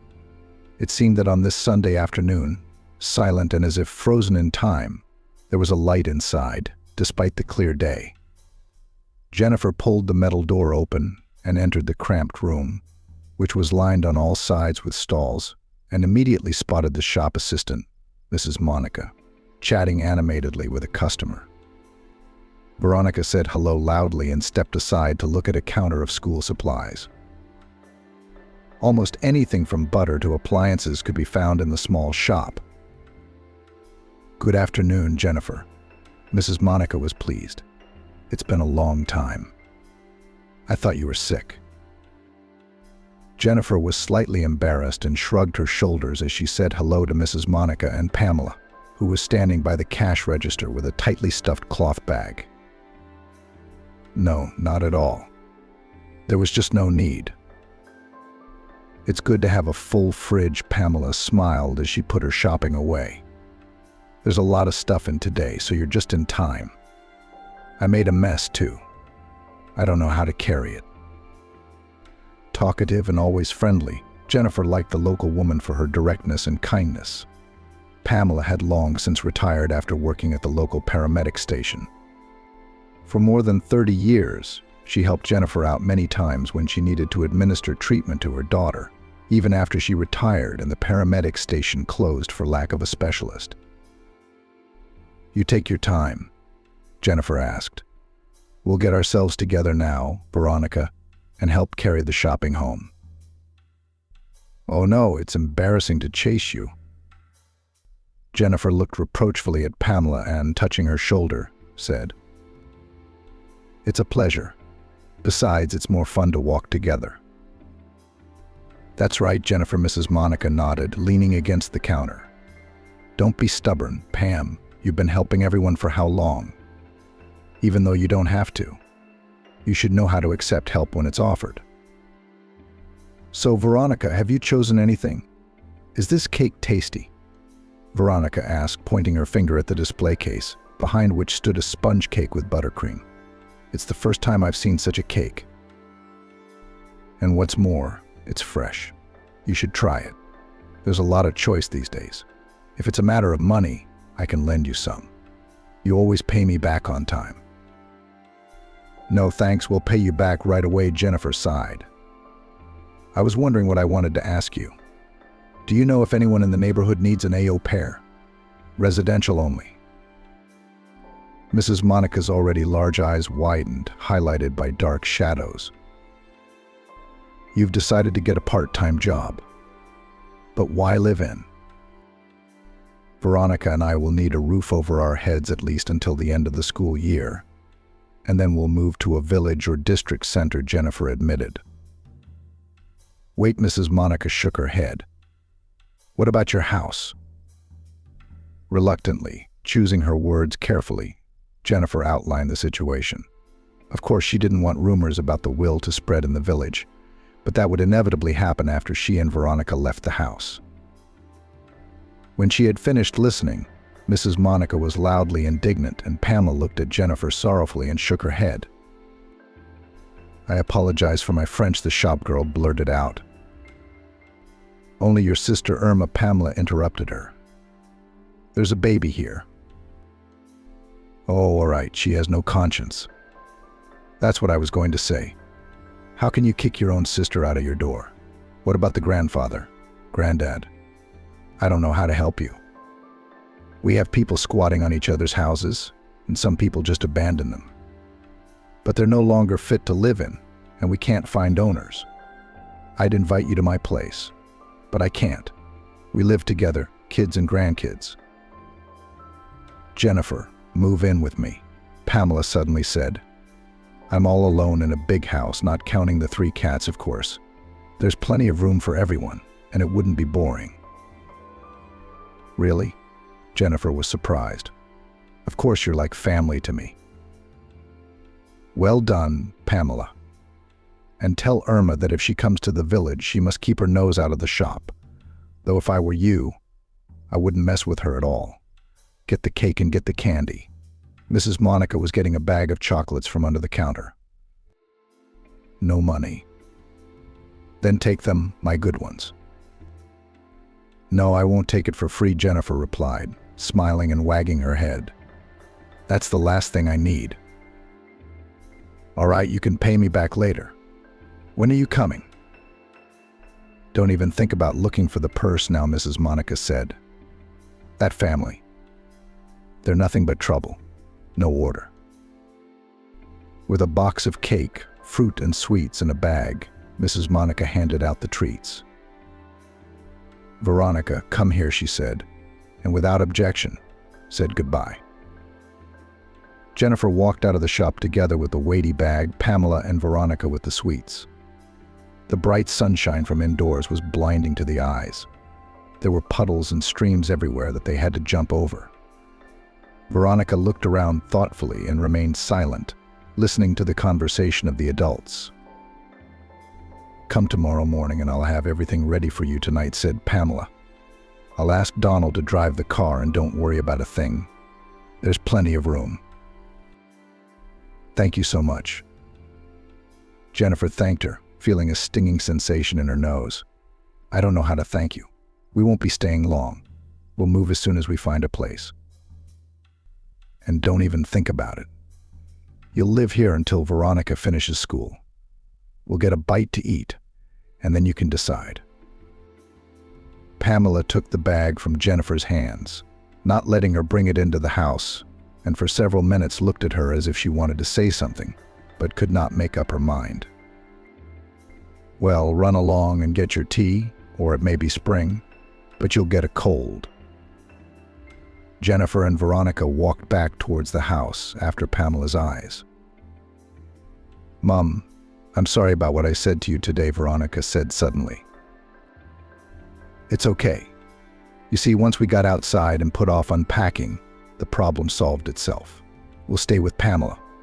We'll help her with her chores. She's a very nice woman. Yeah, you know I like her. I remember she always had candy in her cupboard for guests. And not just any candy, but chocolate. You'll work, and I'll help around the house. Jennifer smiled. What about school? That's in the morning. And the evening is free. Towards evening, when it was beginning to get dark outside, Pamela phoned and, after talking a little about distractions, asked, Would you come round for half an hour? Not without Veronica. Okay, Jennifer said thoughtfully. Is something wrong? No, I just want to talk about the move. To be honest, I need some help. Just a little bit of help getting things out, putting things away. Why didn't you say so in the first place? I'm on my way. Take your time. I'll put the kettle on.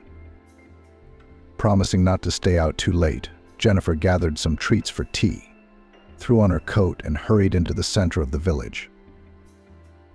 Pamela lived not far from the square where the two shops were located, the only single-story stone buildings for dozens of kilometers. The house, with its blue shutters decorated with intricate patterns, was a delight to the eye. Behind the small hedge there was always perfect order. Pamela had once kept livestock and used the space for useful crops, but the years had taken their toll. Now she had enough for a small plot. In addition, there was almost no energy left for a whole farm. But despite this, the land did not fall into disrepair and was neatly sown with a lawn. The porch was lined with amazing animal figurines, made from improvised materials during the long winter evenings. When she met Jennifer on the doorstep, Pamela made a fuss, urging her to go straight to the kitchen and get some tea to warm her up. What about the help? Jennifer wondered, taking off her outer garments. First things first, then tea. It's nothing. We can be done in a couple of minutes. Well, I've got some sweets for tea, too. No, why? Veronica said you should try the cake. Jennifer smiled. It's delicious. Pamela's gray-blue eyes sparkled and her lips stretched into a smile. Good. But I'll be doing the catering tomorrow. It's a housewarming party. The sweet smell of strawberries wafted through the spacious kitchen, and cups with tea bags dipped in them were already on the table. Pamela fidgeted about as if she were very worried. When she finally sat down at the table, she was silent for a long time. stirring the sugar in her tea. Pamela stared thoughtfully straight ahead. Is something wrong? Jennifer couldn't help it. Is it just me, or are you upset? Let's take a personal name, Pamela suggested. Okay, nothing's just wrong. Oh, I've been thinking and thinking, and I don't know how to start. We need to talk about your parents, your father. Jennifer was surprised. If you think I'm angry about what he did, you're wrong. It's not that, Pamela dismissed, rubbing the warm skirt with her fingertips. Before we live under the same roof, I have a secret to tell you that I can't keep any longer. Pamela looked up at Jennifer and added, I hope you understand. I hope you'll understand. Didn't I tell you before? You didn't tell me what it was about. I don't understand anything, Jennifer admitted. Give me time and you'll find out everything, Pamela asked. Your mother Madeline gave birth to Irma very early. She didn't want children at all and told everyone that one should live for one's own pleasure, not for washing nappies and listening to children's cries in the middle of the night. But fate laughed at her. Their meeting with Bernard, who was not yet her husband, almost immediately led to pregnancy. Everything would be all right, the matter would be remedied.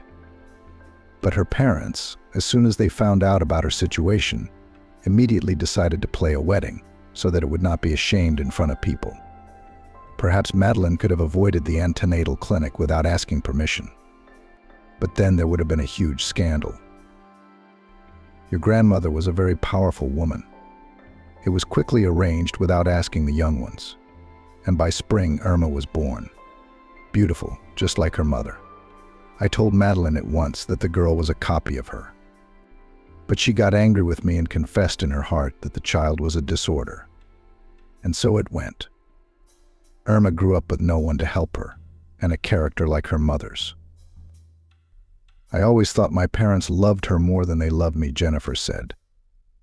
At least my mother made an example of my sister every chance she got. Pamela waved her hand. She made an example of your sister, but she didn't like the girl one bit. Then you came along. By then Madeline was living on her own, working and living well. Bernard was making good money on the farm, and so they had everything except love. Pamela looked at Jennifer strangely. Her look was thoughtful at first, and then became frightened, as if she had remembered something unpleasant. So I was an unplanned and unloved child too? Jennifer asked, not understanding why Pamela was silent for so long. You're different. In what way? I don't know if I'm doing the right thing, but no one else will tell but me. About what? Jennifer wondered. When Irma was 4, your mum fell in love. Not with her husband, who by then was still trying desperately to earn her affection, but with another man, Pamela said, looking away. Tall, statuesque, with character, but 15 years older than Madeline. A lot of people liked him, but not everyone was looking at him. And he'd been married a long time. Except your mum would do anything to be with him. A man may be a man, but he's not blind. Obviously, he realized she liked him. And one day he reciprocated. What was he thinking? I don't know. But they went to mow the fields a lot more often. And they were always seeing each other that summer. I don't know how they didn't catch anyone's eye. And then he decided it was time to split up. Things had gone too far. Why are you telling me this? How do you know all this? Jennifer was worried. Your mother told me when she came to me in the middle of the night, crying. It was cold, the wind was whistling, it was dark. I thought maybe someone had brought a baby or something. And then Madeline let me in. I put the kettle on and she just kept crying and crying. Then she calmed down a bit and picked up her jumper. Your mother had put on a lot of weight by then, but she put it down to unhappy love and a habit of eating her sorrows with baked goods. Pamela continued. Except that the extra kilos were deposited more on her belly. But the cycle was like clockwork. One night something moved, and then another and another. I can imagine how terrified she was when she realized what was going on. She didn't say anything to Bernard, ran out of the house in her clothes and came to me, Pamela whispered, her hand on her stomach. "It was you, Jennifer. So I'm not Bernard's real daughter? But what makes her think I'm not his daughter?" "Jennifer, shut up. Could there be a mistake?" No, Madeleine knew. She and her husband had been fighting for a long time, so there was no other way. Jennifer was shivering and trying to fight the chill, asked quietly, "What did she do?" "She made me promise not to say anything. She thought of a way out of it. She played the part of a woman who'd just found out she was pregnant. She apologized. So I wasn't born prematurely. Of course not. That's ridiculous. But everyone believed it. There was no one who knew anything about the case. Nobody looked at the papers, and Bernard didn't even bother to look at them. The main thing is that the baby was born healthy. And Madeleine was so affectionate to him that he just glowed with happiness. He probably believed the baby had saved their marriage. How did he love you? He loved you to bits. He walked with the pram and got up at night. He even took sick leave from work. I was happy to see it from the outside. I thought it was all for the best. But Madeleine was the one who ruined it. She had the nerve to yell at me like that. So she confessed, Jennifer blurted out, and then she realized. She was still embarrassed that the man she thought she was related to wasn't. Sure, Bernard had loved her, at least he had before. But what happened after the whole truth was revealed? Looking at Pamela, Jennifer tried to see whether she was condemning or supporting Madeleine's action. But her gaze was impenetrable, and it was as if she was trying not to look at Jennifer. Pamela took a deep breath and continued. The fact that I told the truth was strange, too, when there were no witnesses to the fling. No, of course, Madeleine would never have confessed. She didn't play the role of the good wife for long. Bernard was still indifferent to her. She couldn't love her children. And Irma drove her crazy with her jealousy. She saw that her father loved her little sister more.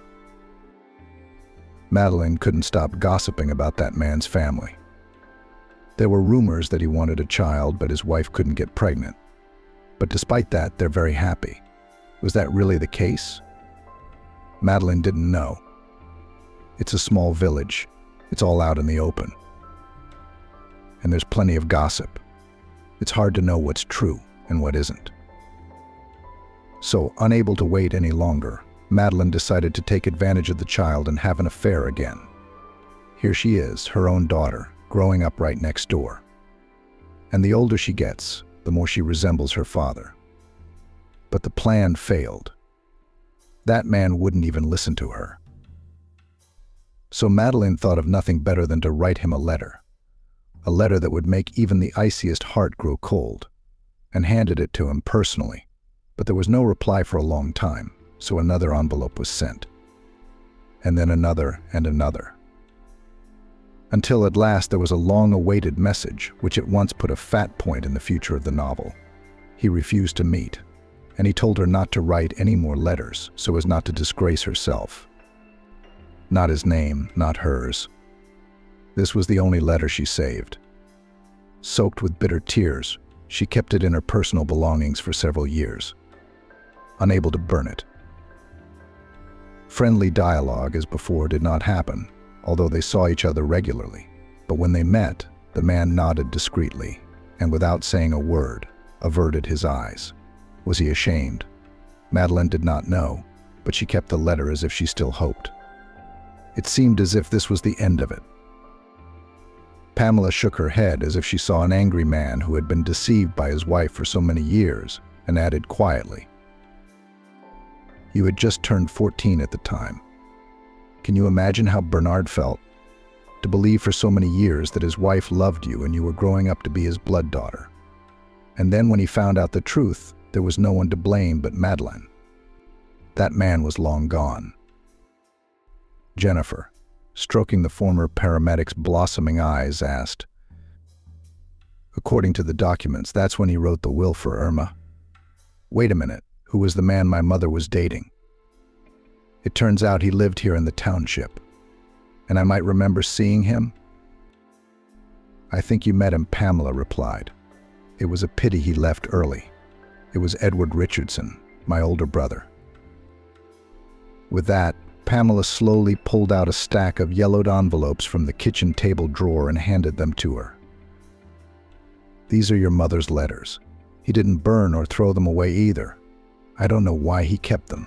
Maybe he really cared about Madeline. He was just afraid to tell her so he wouldn't break up the family.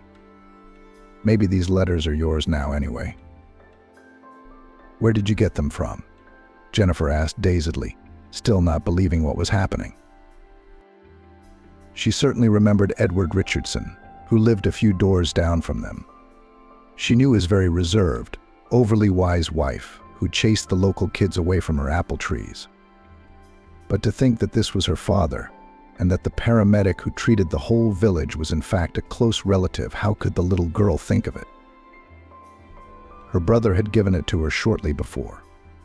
He asked me to keep it and give it to you if I had the chance. You are, after all, his only daughter. Rosemary, Edward's wife, was never able to give him a child. I heard about how Bernard found out from Madeline. When the truth came out, your mother came running to me. Pamela shook her head and said quietly, she wanted to talk. And I was the only one who knew how she cried. She said that if she could turn back time, she would never have married Bernard. She loved Edward so much. Was it a joke to live almost side by side for so many years and pretend nothing had happened? Pamela sighed. I don't know what Bernard and Madeline decided between them after the scandal. Only he's changed a lot. He became silent and indifferent to everything, but he kept to himself, and there were no rumors. Jennifer held the stack of envelopes with trembling hands, recognizing her mother's handwriting on them. She couldn't dare take the letters out. And Rosemary? I don't know anything about her fate. When her brother died, Rosemary left the village and never came back, Pamela continued. So you and I are related, Jennifer whispered. But why did you keep silent for so many years? How could I tell? Pamela waved her hands and smiled slightly. If I had opened my mouth, who would have been better off? My brother asked me to keep quiet while you were in front of your father. Besides, I was young myself when it all started. Madeline was very sorry. After all these years, to be honest, I'd like to put it behind her. But today, when I heard how Bernard and Irma treated you, I couldn't help it. And Irma, did she know about it too? I don't think so. I don't know though. She's not acting like herself right now. She's always disliked me, Jennifer admitted, remembering her sister's disgruntled face the last time they'd met. And relatives sometimes become strangers, Pamela sighed. And you, Veronica, are the closest to me now. I haven't had any children, though I've been married. I have no relatives left, so you can live here as long as you like. I'm only glad. She smiled and took the guest's hand. Jennifer felt a lump in her throat at that affectionate look and friendly smile. No one but her father and her own daughter had ever treated her so well. Pamela nodded and said, "Thank you for telling me. And the letters? I don't know what to do with them. If you want to read them, read them. And if you don't want to, throw them in the oven and don't regret it." She did. She stared at Jennifer for a few minutes, as if trying to find something on her face. You know, you do look a lot like Edward. I have pictures of him when he was young. If you want to see them, I'll show them to you. When she agreed, Pamela rose to her feet and beckoned Jennifer to follow her into the large room that served as her bedroom, study, and living room at the same time. It was homely and cozy. Green curtains with small white flowers covered the windows. Along the walls, there were two tall cabinets with glass doors. on the shelves of which books on medicine neighboring with plump volumes of love novels and classic literature. To the right stood a small sofa covered with a checked plaid, and next to it a table and a few chairs that had served as the former paramedic's workplace in recent years. After sitting Jennifer down on the couch, Pamela pulled a thick photo album out of the cupboard and sat it on her lap. The black and white, slightly faded by time, and the color, more recent pictures captured the happiest moments of her life. No one but Pamela, Jennifer knew.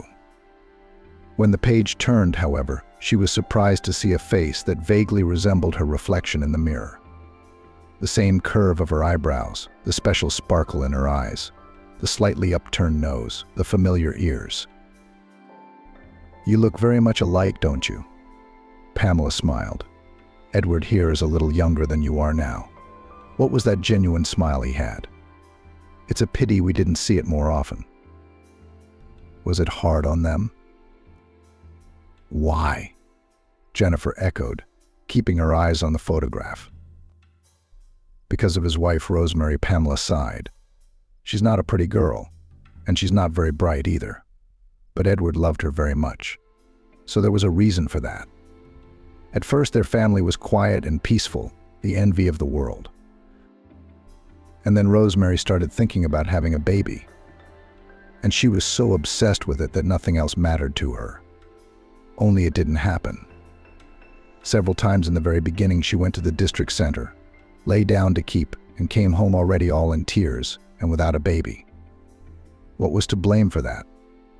I don't know. She didn't trust me and didn't tell me. How many illnesses are there?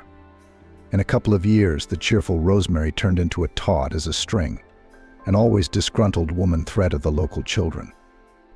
The way she chased them away from the fence to keep them from snatching apples and ripping berries, it was maddening. Edward, too, was walking in the dark. That's when he had his affair with Madeline. It wasn't nice, of course. It's not for me to judge. I remember her, Jennifer murmured, looking at the thin woman who was hugging Edward. Only she seemed very stern and old to me then. Children see things differently. I can imagine what you thought of me when you were little, Pamela grinned. The children even called Madeline a witch. Yes, they did, because she used to complain to her parents if anyone picked berries near their house. How could I have forgotten them? And Edward's gone? When? When I was about 10, maybe? Rosemary left the village almost immediately after the house was sold. Well, we've been talking a lot. It's time for you to go home. Is Veronica going to be worried? Jennifer wanted to ask something, but instantly forgot everything and looked at her watch and gasped. Really, it's time. But what about helping you?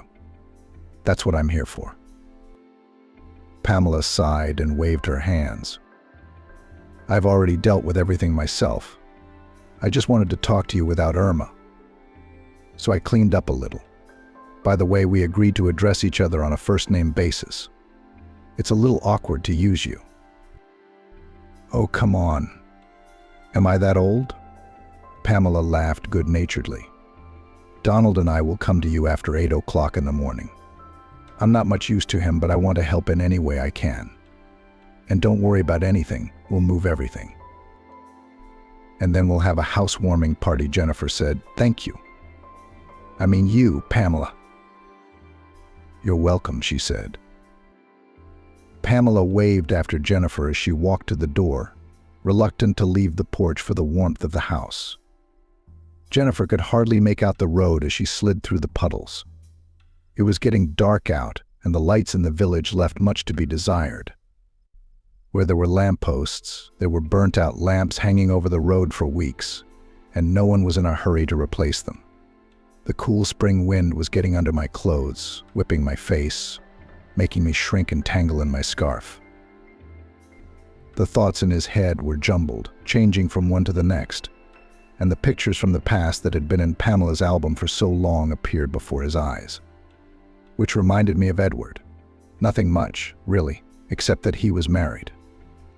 He worked on the farm, like most of the locals. and his neighbor was very fond of the boys and let them have as many apples and berries as they wanted. In secret from his wife, Jennifer could not remember if he had ever spoken to him on a heart-to-heart basis, and whether he had singled her out among the crowd of kids. When it happened, she did not even realize that they were connected. To be honest, Pamela's confession made her feel a little uncomfortable. Why hadn't Edward said anything, or even hinted at anything? Could a 10-year-old girl take such a truth seriously? More likely she would have just called her friends or her father. And Bernard, why would he do that? Was it her fault? Didn't she love her father to the last? Hadn't she nursed him back to health even when everyone, including his flatmate, had given up on him? Jennifer shook her head, struggling to shake herself out of her troubled thoughts, and approached the house, pulling open the wooden door, which immediately resounded with a long, pitiful creak. Monday was another day off for Jennifer's family. Going to work, Jennifer responded to her daughter's request and informed the school that she wouldn't be in today either. After 8, with the sun already peeking through the windows, a car pulled up in front of the house. Donald, the man Pamela was talking about, was a local businessman of sorts in the village. He took meat, milk, and cottage cheese to the district center. Some of the goods were his own. It was not for nothing that he kept a large number of cattle all year round. The other part was bought from local people who did not want to spend time and money traveling to the city. Broad-shouldered, loud-voiced, and wearing work clothes, he entered Bernard's house as confidently as if he had been here every day. "Jennifer, hello," Donald exclaimed. "Well, girls, Veronica, are you here too? You're right not to go to school. Mummy needs to help."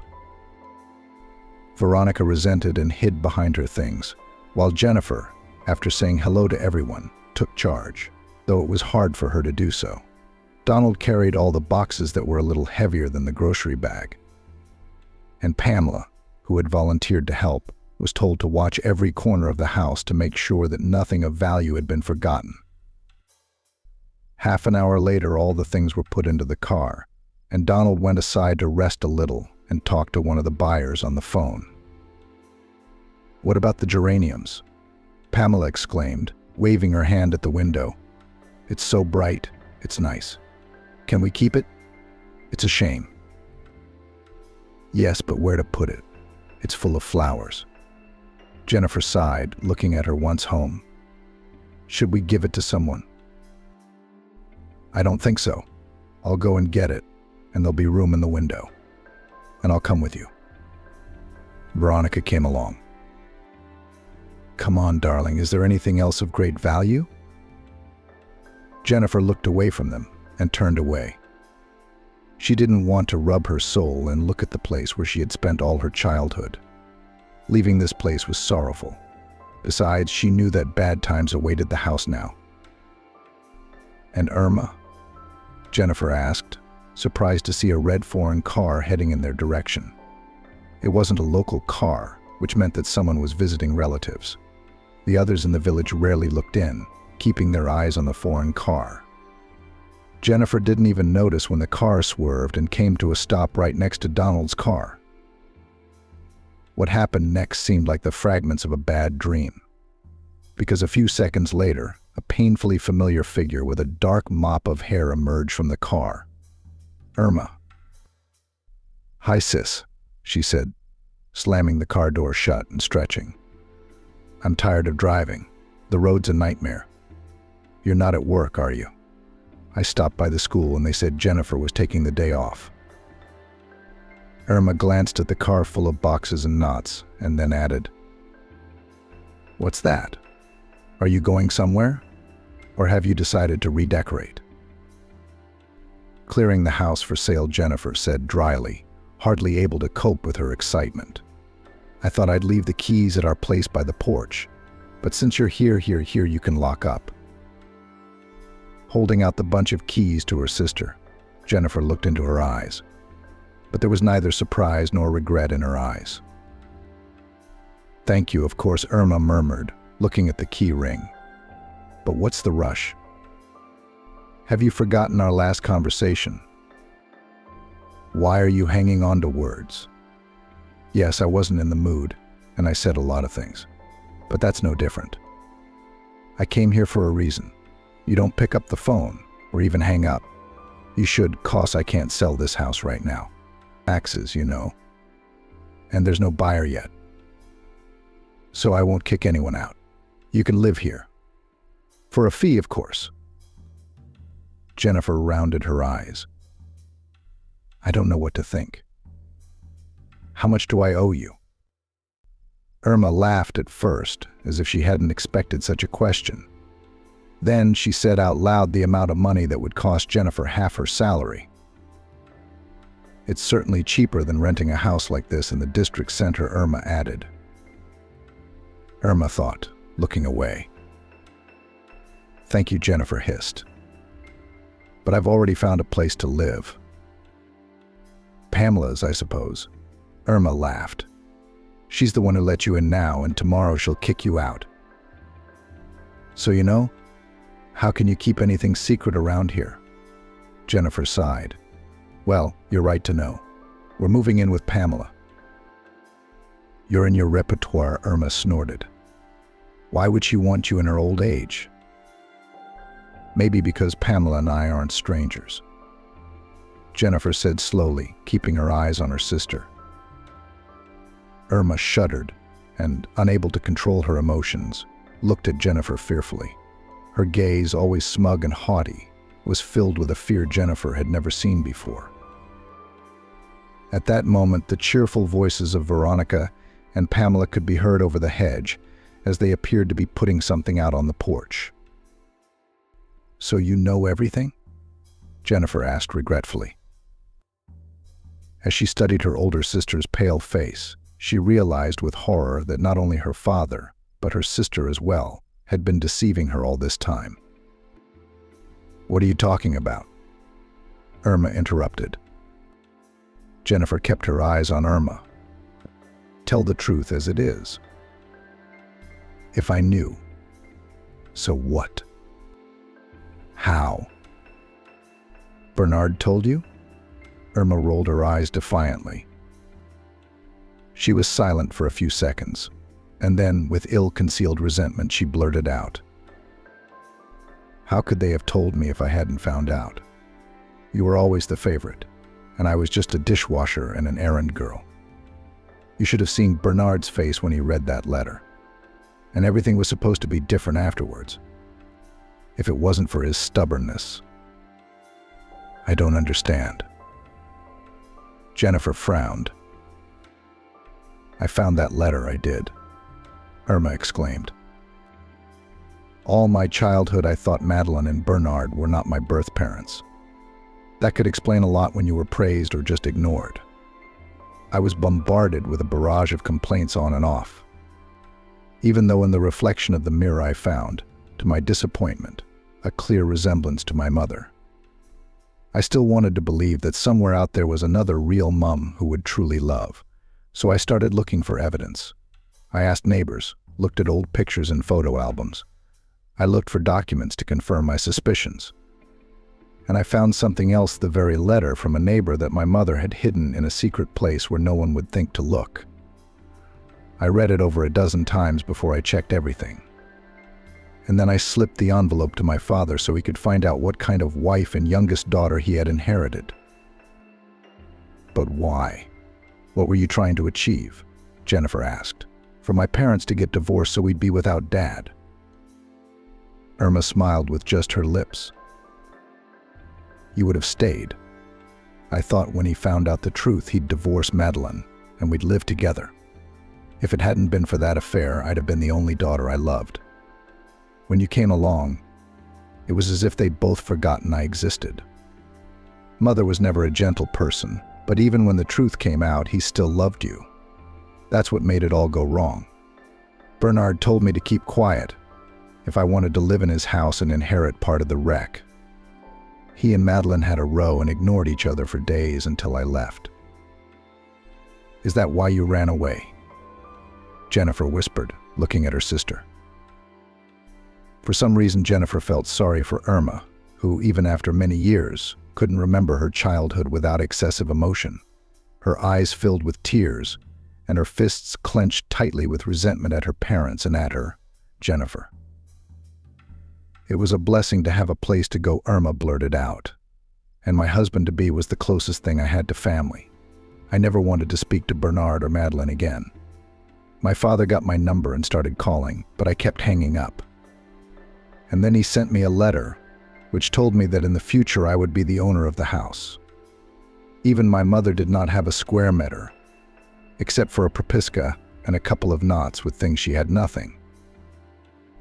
And when you arrived with that piece of paper, Irma grinned. You're right, I could hardly resist telling you. Why did you do it now? So you'd know why I'm so lucky to have an inheritance. You used to be so lucky, and now everything's changed. I came to see you when you moved in. It wasn't hard to find out the time and date in front of the local gossip mongers. You're right, Jennifer said calmly. Honestly, I've always loved my sister and wanted to be her closest friend. And that woman who thinks only of herself and now stands in front of me, I don't know. There is no more Irma, who protected me from the neighborhood bullies and told me goodnight stories. I don't need another sister. The house is all yours now, waiting for a mistress. Sell it if you want, live in it if you want. I don't care. I won't rent it, and I won't ask you to live here. Without waiting for a response, Jennifer walked towards the gate and shouted, Pamela, Veronica, we have to go. We're on our way, she heard from behind her. The door slammed, and then, with a loud roar, the small car turned onto the smooth road and sped up the street. Who was that? Pamela asked, holding a pot of geraniums. Tourist, Jennifer said, trying to speak as calmly as possible. They got a little lost. How did they end up in the middle of nowhere? It happens. The geraniums are really nice. I think I might even know where to put it. Discreetly picking up the bunch of keys that remained lying beside the puddle where Irma had been standing, Jennifer locked the door and put the key in another place near the porch. Leaving the house was much easier now. No memories of bygone days bound her to this desolate, lifeless place. And with good reason. Sitting in the back of the truck and occasionally bouncing on the bumps, Jennifer thought about her family. Madeline was only interested in her own life. She cared little for the feelings of her daughters or her husband. But the secret love for a man who lived a few houses down the street did not give Jennifer rest. She couldn't reveal the truth about her affair because of Edward, who was a bit of a windbag. What if he had chosen his wife Rosemary over her? And Bernard didn't allow her to return without a roof over her head, the help of her parents and the support of her friends.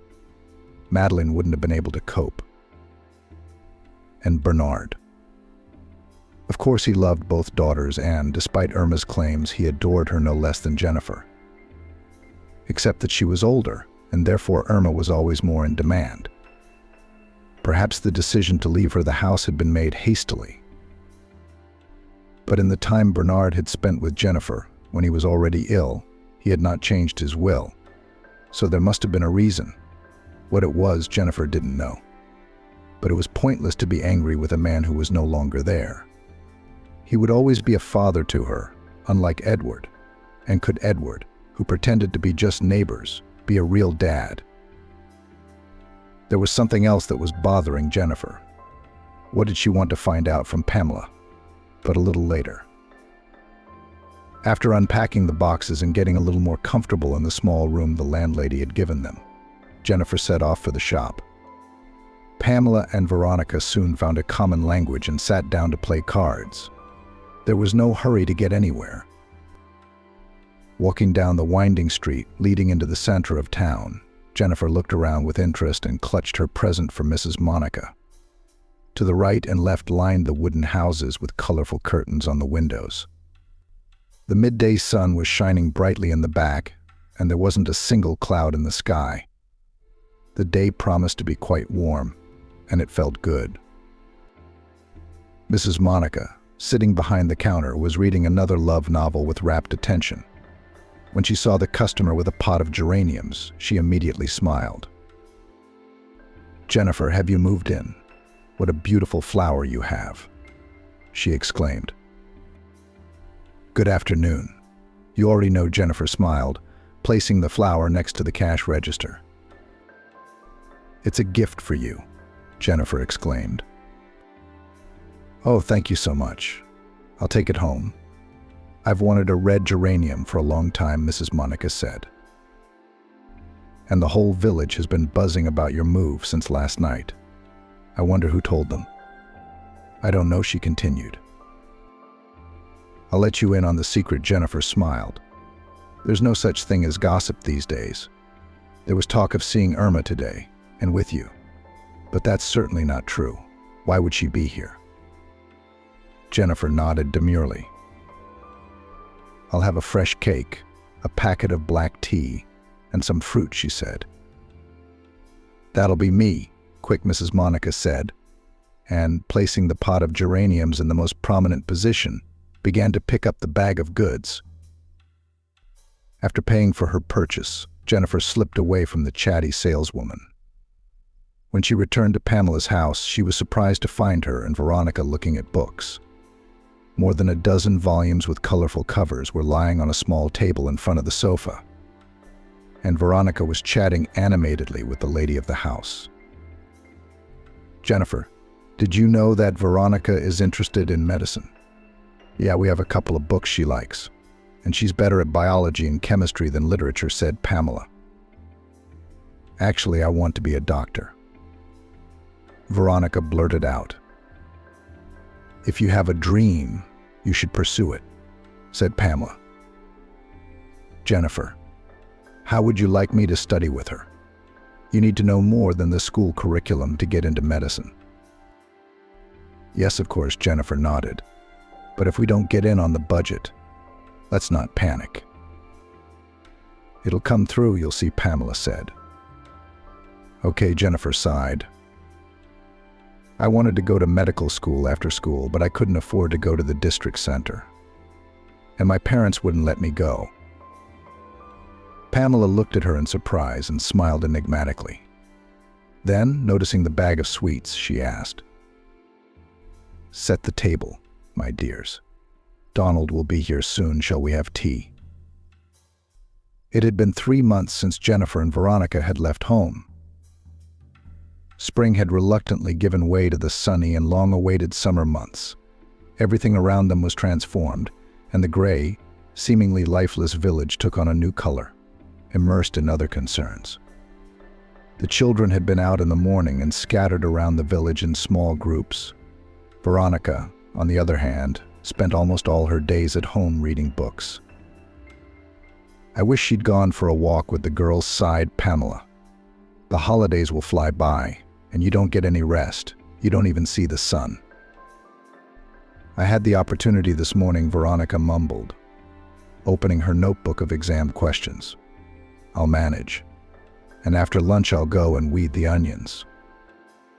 "Jennifer, is it really such a good idea to huddle inside when the weather's so nice outside?" Pamela looked hopefully at Jennifer, who was also busy reading a fascinating book. "Veronica, Pamela's right. The heat in our area is coming to an end so quickly," grinned her daughter. "What about me? If we go together," Pamela laughed. She let out a chuckle, but then she realized it. "Veronica is talking. Let's all go to the gazebo. We're still a long way from dinner, but we're thirsty. Did I make morsels for nothing?"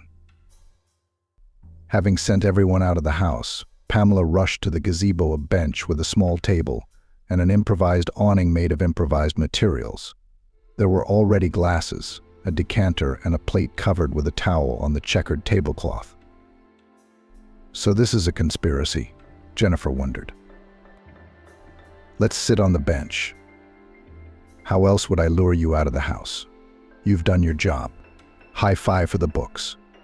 You have to be able to relax, too," Pamela said. "Try the pies, the bigger ones with cabbage and the smaller ones with onions and eggs. A neighbor gave me a present." "Which one?" Pamela laughed and added reluctantly, "Rosemary, the mother from the shop." "Did she come in?" Jennifer wondered. "Yes, it was this morning. She asked if we needed a trip to the district center. Donald's going away on business tomorrow. Maybe I should take you with me." "Mom, go." Veronica cheered, taking a large baked pie from her plate. "You wanted to buy a couple more books from the reading list to look at stationery for the new school year," said Pamela. "All right, I'll go." "Don't worry about me," Jennifer said. "Maybe you can come with me. You can pick out your own notebooks and diary if you want to." "No," Veronica said. "I promised Chris and I would go out tomorrow. Aunt Pamela says you should get more sun. And take the diary you like. We like the same things, don't we?" Pamela nodded quickly and, hiding her smile, went on with the cakes. Jennifer watched her glance back and forth between her and Veronica and felt as if there was a catch in those glances. What was Rosemary doing here so early? And if she did, why didn't she stop by to say hello? Donald's mother had been visiting Pamela a lot lately, even though, according to the landlady, they'd never been close friends before. And Donald? No, of course he's a good, responsible, and hard-working man, always ready to help, perhaps even more than simple neighborly relations require. Jennifer had spoken to him very rarely before the move, but now she saw him every day. It was very uncomfortable for her to go back to him for help. And to be honest, it was even a little scary. Her first and, unfortunately, last relationship with Veronica's father had ended in divorce. Perhaps that was why she was so reluctant to get attached to anyone again, only to find herself. No, it wasn't even worth thinking about. Besides, Donald was much older, and why would he want a divorced woman with a daughter? When she snapped out of her thoughts, Jennifer tried to pretend that nothing had happened. However, she decided to go into town. She had no other way to get to the district center. There had been no buses from the village for more than 10 years, and there was no desire to go with someone else. After sitting in the gazebo for a while, the women went about their business, and Veronica went to see her friend, whom she had not seen for several days. That evening, after finishing chores, Jennifer and Pamela sat on the front porch to relax and enjoy the sunset. The heat had subsided. The heat of the day had already subsided, and the sky was so amazing they didn't want to go inside the house at all. The sun was slowly sinking to the horizon and was no longer as searing and blinding as before, warming the earth with its warm rays. It painted the sky in fanciful colors, promising an imminent reunion. "Didn't you regret moving here?" Pamela asked suddenly, watching the birds flitting about the garden. "Of course not. I don't know what we would have done if it hadn't been for you. It's good that everything turned out all right. It's too early to tell," she said. Irma still hadn't shown up. Jennifer shook her head. She hadn't told anyone about the unpleasant conversation with her sister, and the memory of Irma's words made her still feel guilty. It was even strange if she was in such a hurry to come into her inheritance and dispose of it. What procrastinates doesn't show was the house as it was, standing shuttered. "Yeah, I don't think it's ever going to come back to life. Even the land here is given away for nothing, let alone a neglected plot." "Well, it'll be better," Jennifer said quickly. "I don't have any more family except you and Veronica." Plucking a blade of grass from the porch, she was silent for a few seconds, then came to life. "I've been wanting to ask you for a long time, now that we're talking, and can you clarify something for me?" "I'm listening." "Right. Why didn't Edward care? I can't imagine how he could live next door to me and pretend like nothing was going on."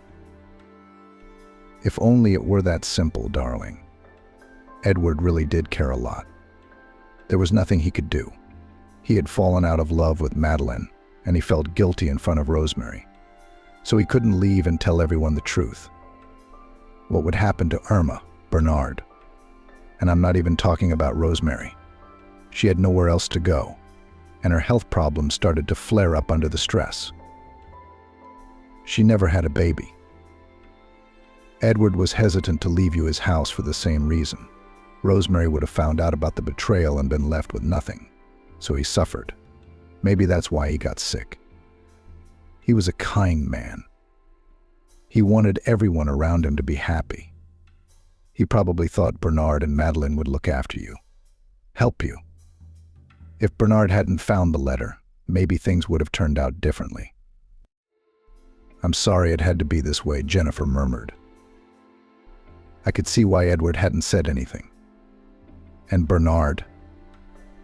I don't know what I don't know. Maybe he was afraid, maybe he thought you'd feel differently about him or his mother. Now I can't find the truth. By the way, since we're being honest, I've got a question too. What is it? Where are you going to go to school? Medical school, of course. In a year, you'll be able to study with Veronica, and then you'll be on your way. It's always been your dream. Yes, I'm not out of my mind. And I remember what you said the day you moved in. Yes, I did. But when was that? Jennifer was embarrassed. I'm too old for such drastic decisions. What are you thinking? Pamela splashed her hands. I'm going to marry her off, and she says old. After 30, life begins. We remember her words. We have to try, so that when the train really leaves, we won't regret it. Marriage? Jennifer, don't get off topic. You can't go anywhere without an education these days. Besides, there's a serious shortage of medical professionals around here. If you go to school, they'll take you off your hands. And there's a roof over your head. Of course, it's not a palace, but what's rich? We built this house with our own hands. Jennifer smiled at the good-natured expression on Pamela's face. All right, I'll give it a try. If it doesn't work out, at least I'll study. It's much more fun to study tickets together. That's great. What about the wedding? Jennifer, oh, I'm just saying. She looked at her wristwatch and gasped. It's bedtime. It's time to get ready. And we're just sitting here. Veronica, go and fall asleep over your biology. I'll go and have a look, said Pamela. Mum, congratulations, rejoiced Veronica. Didn't you believe it would work out? Jennifer blushed deeply and looked around. The small cafe near the medical college, which had recently become her home, was very noisy. Young girls were happily celebrating their long-awaited diplomas. And it seemed like only yesterday they had received their student ID cards in their hands. A familiar male figure without his usual work clothes, and a blue shirt and trousers, appeared at the cashier's desk. Donald looked more like a respectable businessman than a backwoodsman. As he strode confidently toward the table, he kept his eyes on Jennifer, a look that made her hot and cold. Fixing her hair, which Pamela had carefully arranged, she held her breath, trying to calm herself down a little. Never before had Jennifer dealt with men like Donald. It seemed impossible to embarrass him or throw him off balance. Among other things, he was very clever and noticed the smallest changes in the mood of the interlocutor. That meant he could easily guess what was going through Jennifer's mind. At least she thought so. The order will be ready in 20 minutes, Donald said. In the meantime, I suggest a drink. Tea, juice, or something stronger. Juice, perhaps? Pamela asked, turning to Jennifer. We can find something stronger at home. Yes, a neutral juice would be better, Donald said. I ordered her something else. For our graduate, just a moment.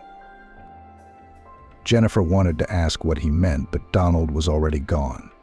Heading towards the exit of the hall, he was instantly lost in the crowd. What did he mean? Jennifer stretched out. Mum, Uncle Donald has a surprise for you. Veronica blurted out and, catching Pamela's leering look, shut her mouth. You know something and you don't say anything, Jennifer wondered. Pamela shrugged her shoulders plaintively, and then Jennifer didn't even immediately realize what was happening. As if out of nowhere, a bouquet of roses appeared beside her, large, scarlet and scented with an intoxicating fragrance. The intoxicating scent filled the space between Pamela and Jennifer. Until now, Jennifer had only seen such large bouquets in the cinema and in the windows of beautiful but expensive flower shops. Now she thought it was a dream. Or had someone just mixed up the tables? And the flowers are actually intended for the beautiful graduate, but not for her.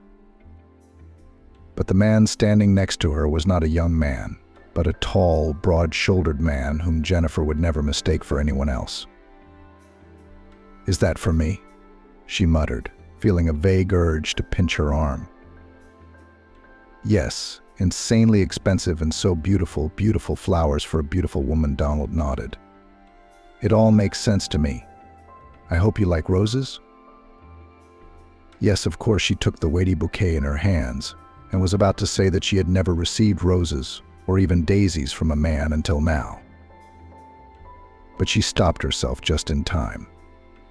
Her ex-husband, Ashley, thought it was pointless to give flowers that grew on every corner all summer long.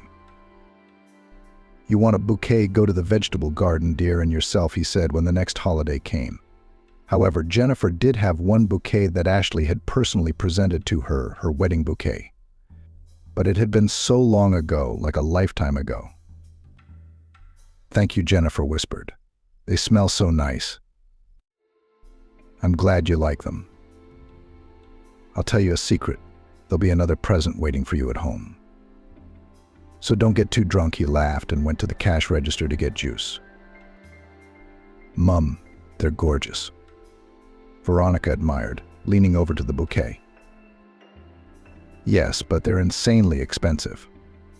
I don't feel comfortable getting gifts like that," Jennifer mumbled. "Jennifer, come on," Pamela waved her hand. "The man worked hard to choose, and money is nothing. Besides, it's a very special gift. To think we have a whole medical dynasty, 2 nurses, and there's a future pediatrician," on the way she winked at Veronica. "I still have to study and study," Veronica sighed. "Time will fly by quickly. How long has your mum been afraid of entrance exams?" Pamela grinned, and then she said thoughtfully, "I keep thinking, you will be in the city, and what should I do in the village? It's boring alone. So we will come on weekends. Besides, you're not alone there.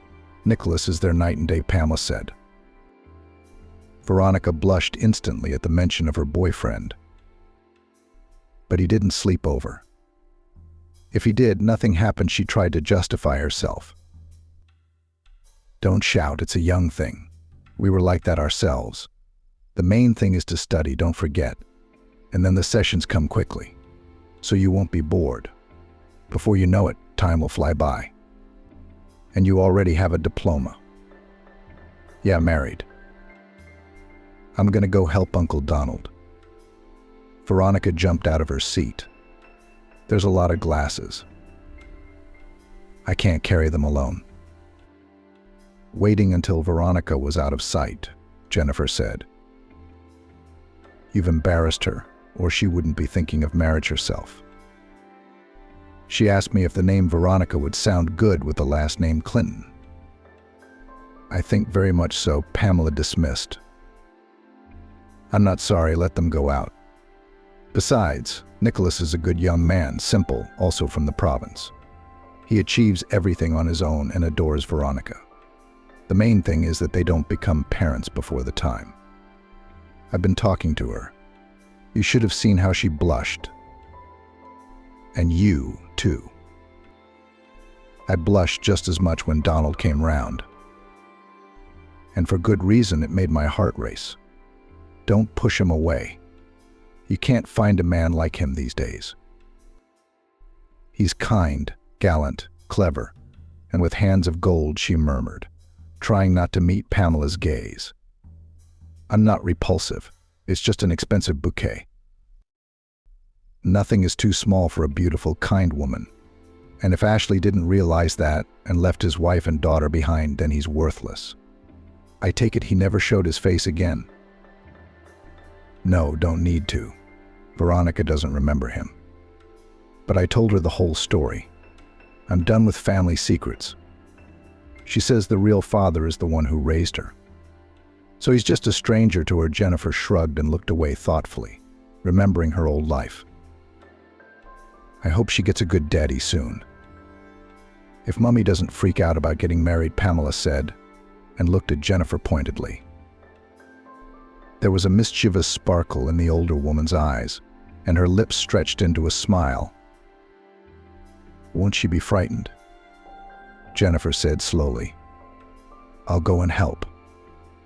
But where are the flowers? I'll look after them, Pamela promised. They're so beautiful. It makes me happy. Jennifer took a few steps away from the table and turned round. Pamela was looking at the roses with rapt attention, holding the bouquet carefully, as if it were very dear to her. The scene made her heart feel so warm that Jennifer smiled involuntarily. She was right. After 30, life was just beginning. And it was good that there were no more secrets.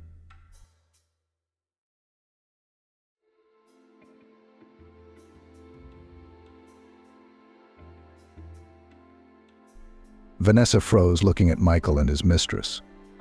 If he knew what a surprise she had in store for him. MP4.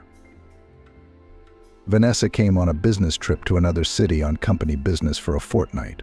Her mood was at zero because she did not want to go here at all.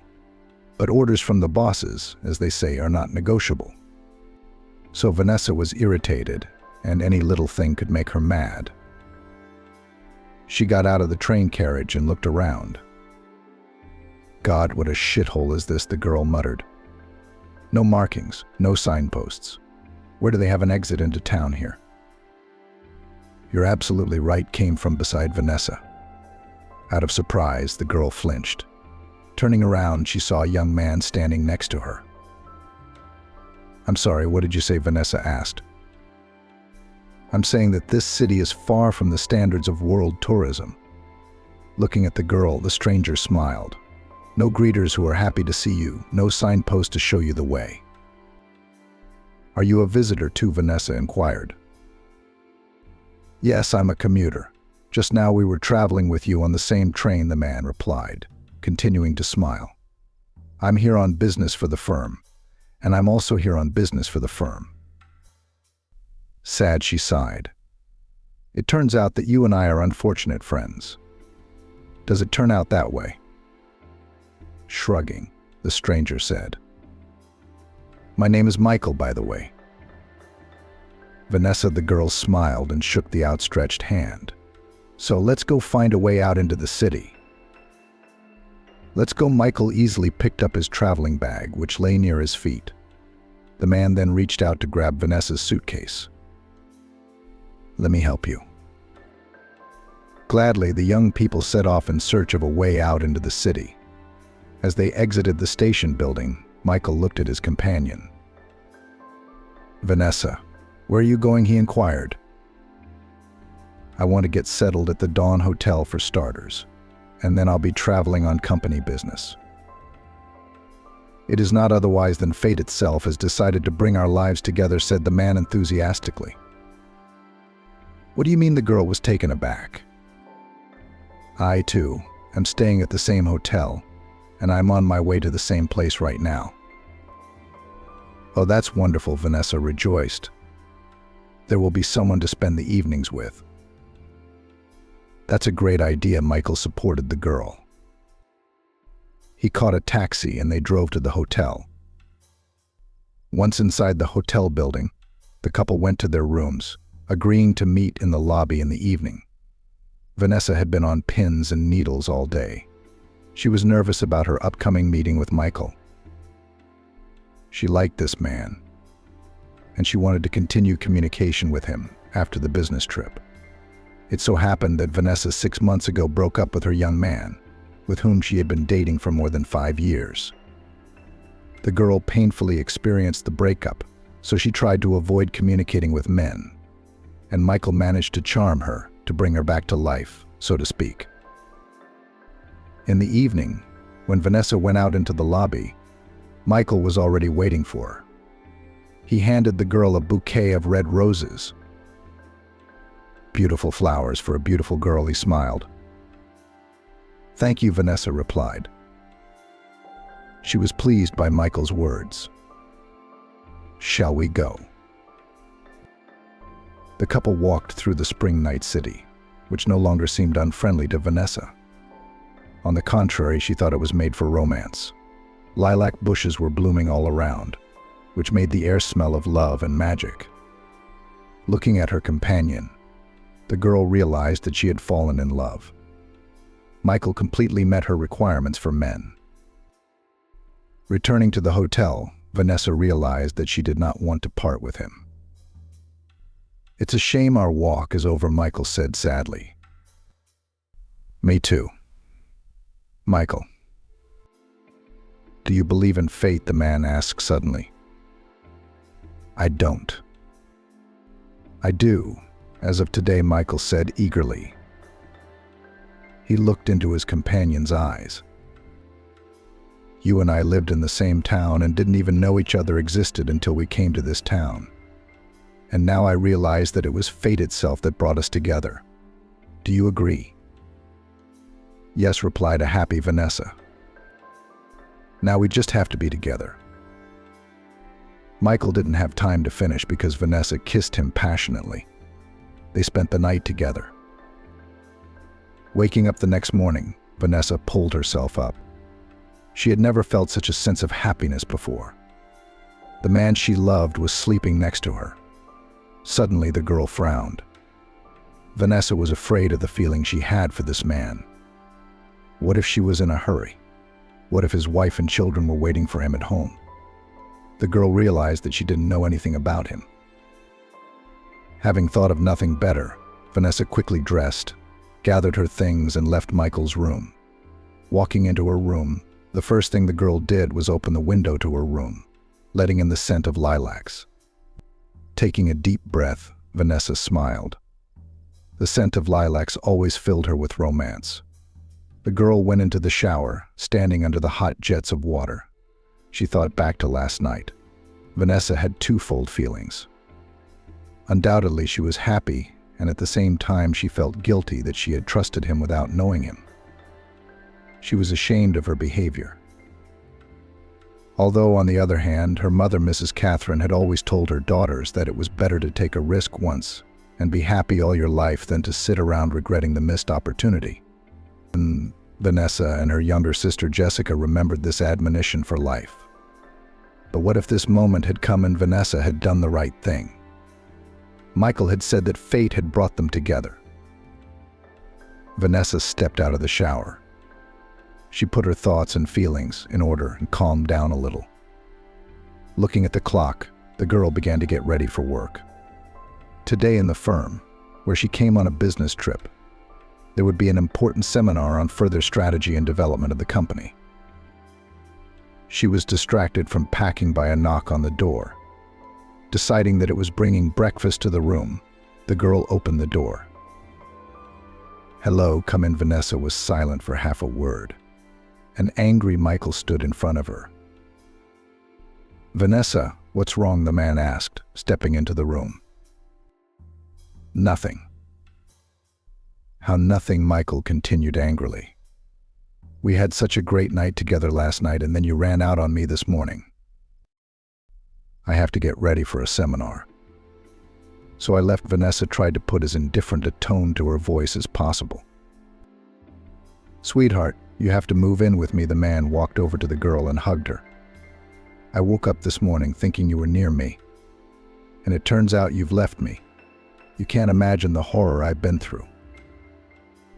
"Michael, I was thinking about something today." Vanessa released herself from the man's embrace. "You and I rushed into a serious relationship yesterday. We don't know anything about each other," Vanessa said. "Ask the girl's lover," quickly replied. "I'm ready to answer your questions honestly and without deceit. Do you have a family?" No family," Michael said. There was a girlfriend, but she and I broke up not too long ago. Like not too long ago this morning, he admitted. When I woke up, the first thing I did was call my girlfriend to explain myself to her honestly. It would have been total piggish of me to cheat on her further. So I'm the culprit behind your breakup, the girl asked directly.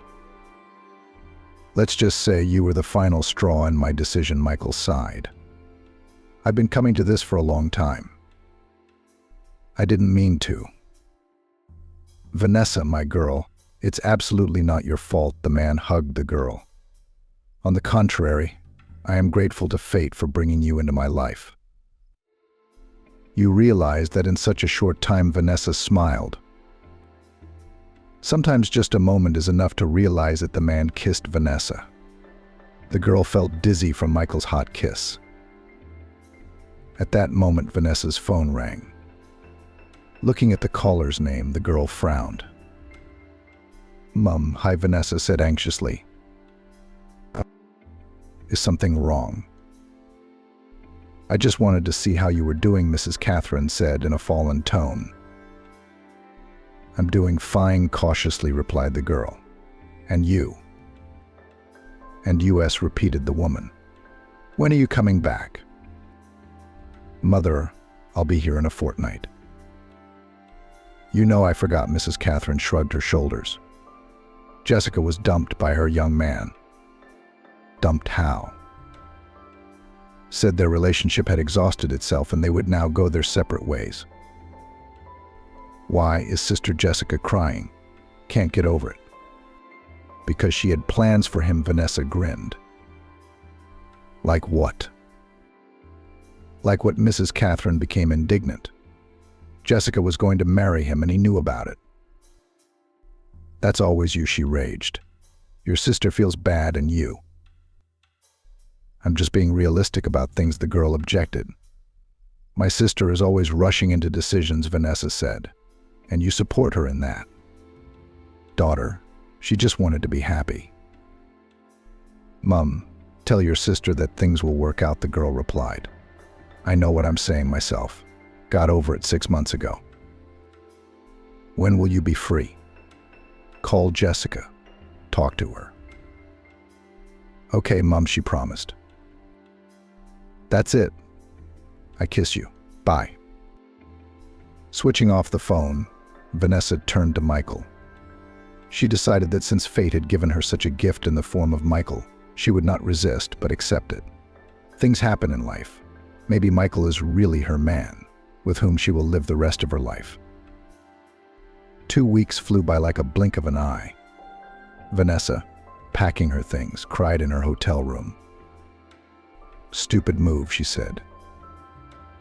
What about you? Michael walked over to the girl and hugged her tightly.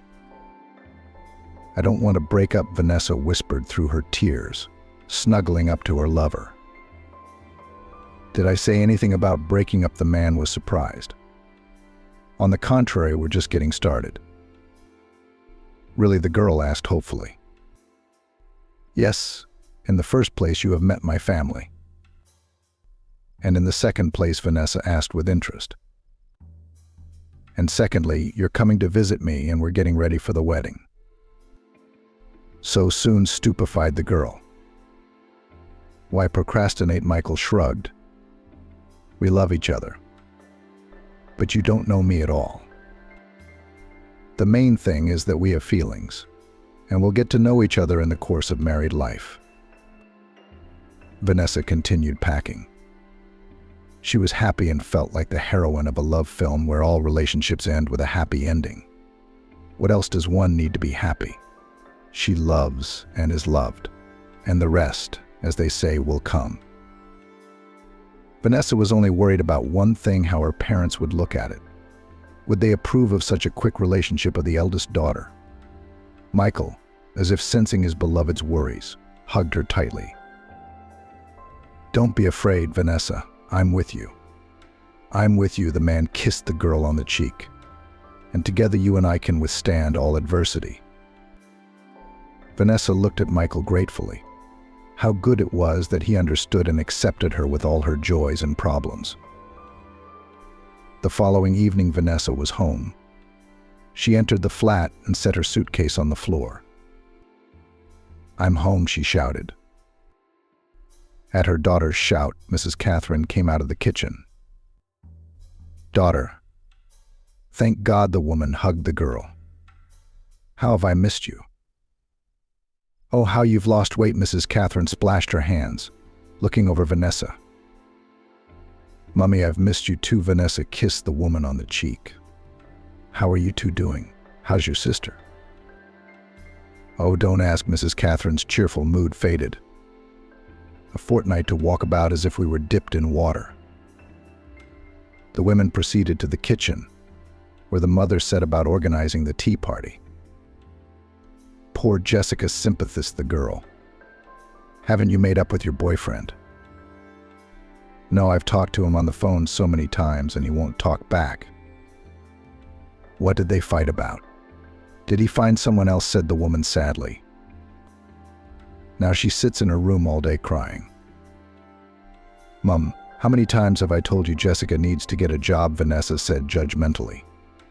"Then she wouldn't have time to sit around crying. When I broke up with my ex, I plunged straight into work. It pulled me out of my depression fast."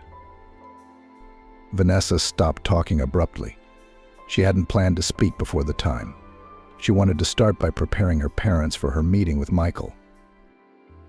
"So sweet, daughter," said Mrs. Catherine began. "Now speak." She looked intently at Vanessa. "What now?" "Suddenly everything." "Oh, Mum, I'm so happy." The girl smiled. "I met a man on a business trip. Can you imagine? Michael is from our town. We were with him all those 2 weeks together. I fell in love like a girl. He's so..." Vanessa hesitated. "Mum, I'm getting married." "What? How can you get married so soon?" Mrs. Catherine was taken aback. "Oh, Sis is here," said Jessica in a colorless voice, coming into the kitchen. "How was the trip?" "I'm marrying," Vanessa began. "Good, she's moved out," Mrs. Catherine interrupted her sharply. "I see," Jessica replied. "So stop walking." Vanessa was glowing with happiness and wanted to share it with everyone. "You're a young and beautiful girl. Stop killing yourself over your ex." "Easy for you to say," Jessica grinned. "You're an independent person. What's stopping you from becoming one?" the older sister puzzled. "Get yourself a job. Start realizing yourself."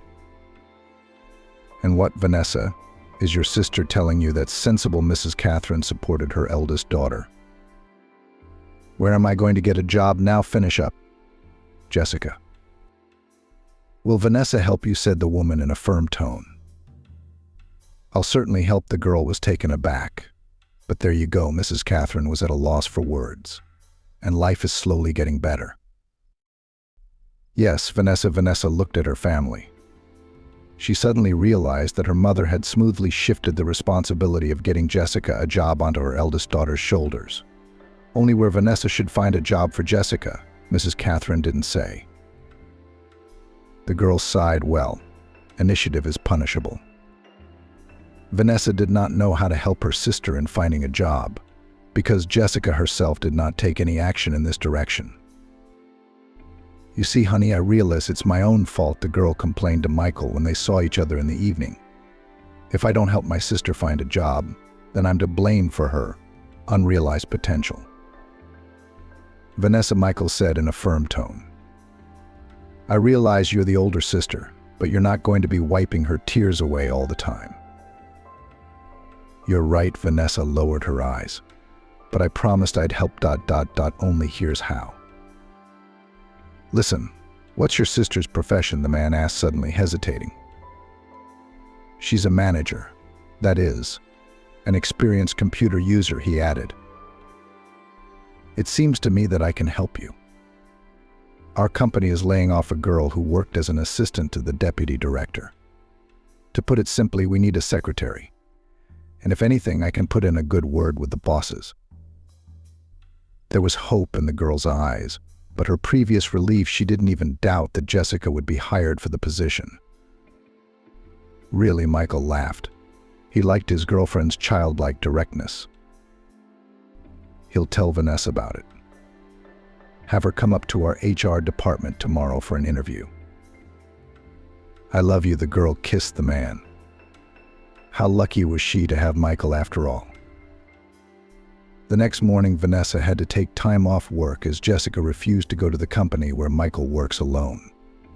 Vanessa's mood was ruined.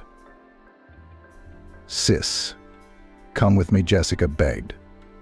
You know everything and I'm a knucklehead. I'm bound to get something wrong. Yes, daughter, go with her, pleaded Mrs. Catherine. Support her in her time of need. Wait, you both think I have nothing better to do at work, Vanessa said indignantly. I've got more than enough work to do after my business trip. We know what you did on your business trip, the mother looked at her daughter meaningfully. Mum, Vanessa glared angrily at the woman. Why don't you go out with Jessica? You're staying home anyway.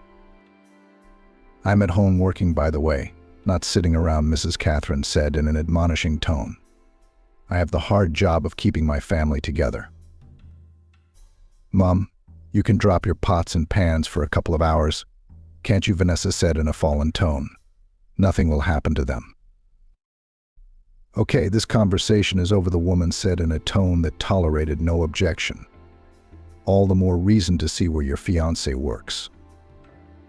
Who works? Jessica was taken aback. And why don't I know anything? I'll tell you all about it later, Vanessa said quickly. She didn't want to upset Jessica unnecessarily. Back up and let's go. The girls pulled up to the building where Michael worked. They arrived at the reception desk at the appointed time, where a human resources specialist was already waiting for them. The young man led them to the department where Jessica would tentatively be working. As they passed one of the offices, Vanessa heard a familiar voice. Kimberly, understand, you and I broke up, shouted Michael. A personal relationship ended between us, not an employment relationship. If you choose to quit, that's your business. I'm not going to keep you. You'll regret it, a female voice whispered angrily. I won't leave it that way. At that moment, the office door opened abruptly and a pretty blonde woman flew out at Vanessa. Stand back, she commanded. Vanessa took a step to the side, letting the scandalized woman pass. She then shifted her questioning gaze to Michael, who stood red with embarrassment and glared at his girlfriend. Michael, seeing Vanessa, was embarrassed. He didn't want anyone to see this ugly scene made by his ex-girlfriend. Vanessa, hello honey, the man walked over to the girl and kissed her. I'll explain everything to you in a moment. Michael, I've already figured it out, the girl was in shock. Let's get acquainted. This is my sister Jessica. Nice to meet you, Michael replied. He cared what Vanessa thought of him. How interesting is it here, Jessica smiled wryly. If I'm not mistaken, you're here for employment, the man retorted stiffly and glared menacingly at Vanessa's sister. Yes, Jessica said, confused. Then go as ordered, Michael told them in a tone of voice. The man then looked at the specialist who was escorting the sisters to human resources. Ashley, escort this girl to her destination. Whatever you say, Michael, the young man responded. Jessica, come on through. I'll wait for you downstairs, Vanessa shouted after her. She was in shock as she had never seen her man in such a state.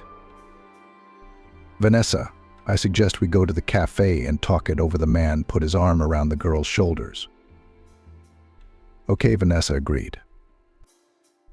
Michael led his girlfriend to the cafe, which was located next to the company where he worked. In all this time, Vanessa hadn't uttered a word. Honey, what kind of coffee do you want? Latte with banana syrup, Michael, having ordered, led Vanessa to a table near the window. The design of the cafe was made in beige-pink colors. Its creators managed to embody the environment for a serene, pleasant rest. And the cooks tried to make the food tasty, so that the guests returned to this cafe more than once. Taking a seat on the soft and cozy sofas, Vanessa looked at her companion carefully. "I want to apologize for that ugly scene you witnessed," the man said. He was the same old Michael again, soft and kind, the one Vanessa had fallen in love with. "I'm against office romances, and yet I had an affair with my secretary," the girl grinned. "Yeah, but she was my girlfriend first. Here's how it was. I met Kimberly when she was at university. She won my heart immediately. Beautiful, confident, Kimberly was the fulfillment of men's fantasies. Many of the young men at our university were crazy about her, myself included." Vanessa was uncomfortable with Michael's confession, but she realized that Kimberly was a man's past and there was no getting away from it. She took a big sip of coffee, thus burning her throat, but the girl didn't even notice it. "After graduation, I quickly found a job," Michael continued. "And Kimberly, despite her sharp and analytical mind, couldn't get a job for a long time. It pissed her off a lot. So I offered to help her and arranged for her to join our company. I thought it was romantic to work and live together." "You lived together?" Vanessa was taken aback. "Yes. At one point, Kimberly didn't have the money to pay for rented accommodation. That's when I suggested she move in with me." I see, the girl muttered in a fallen tone. Vanessa had never been jealous, but now she was simply overwhelmed by the feeling. It seemed silly to be jealous of the past, but Vanessa couldn't help herself. "We were fine at first," Michael continued. He, seeing that his girlfriend was uncomfortable with his revelations but determined to tell the whole truth.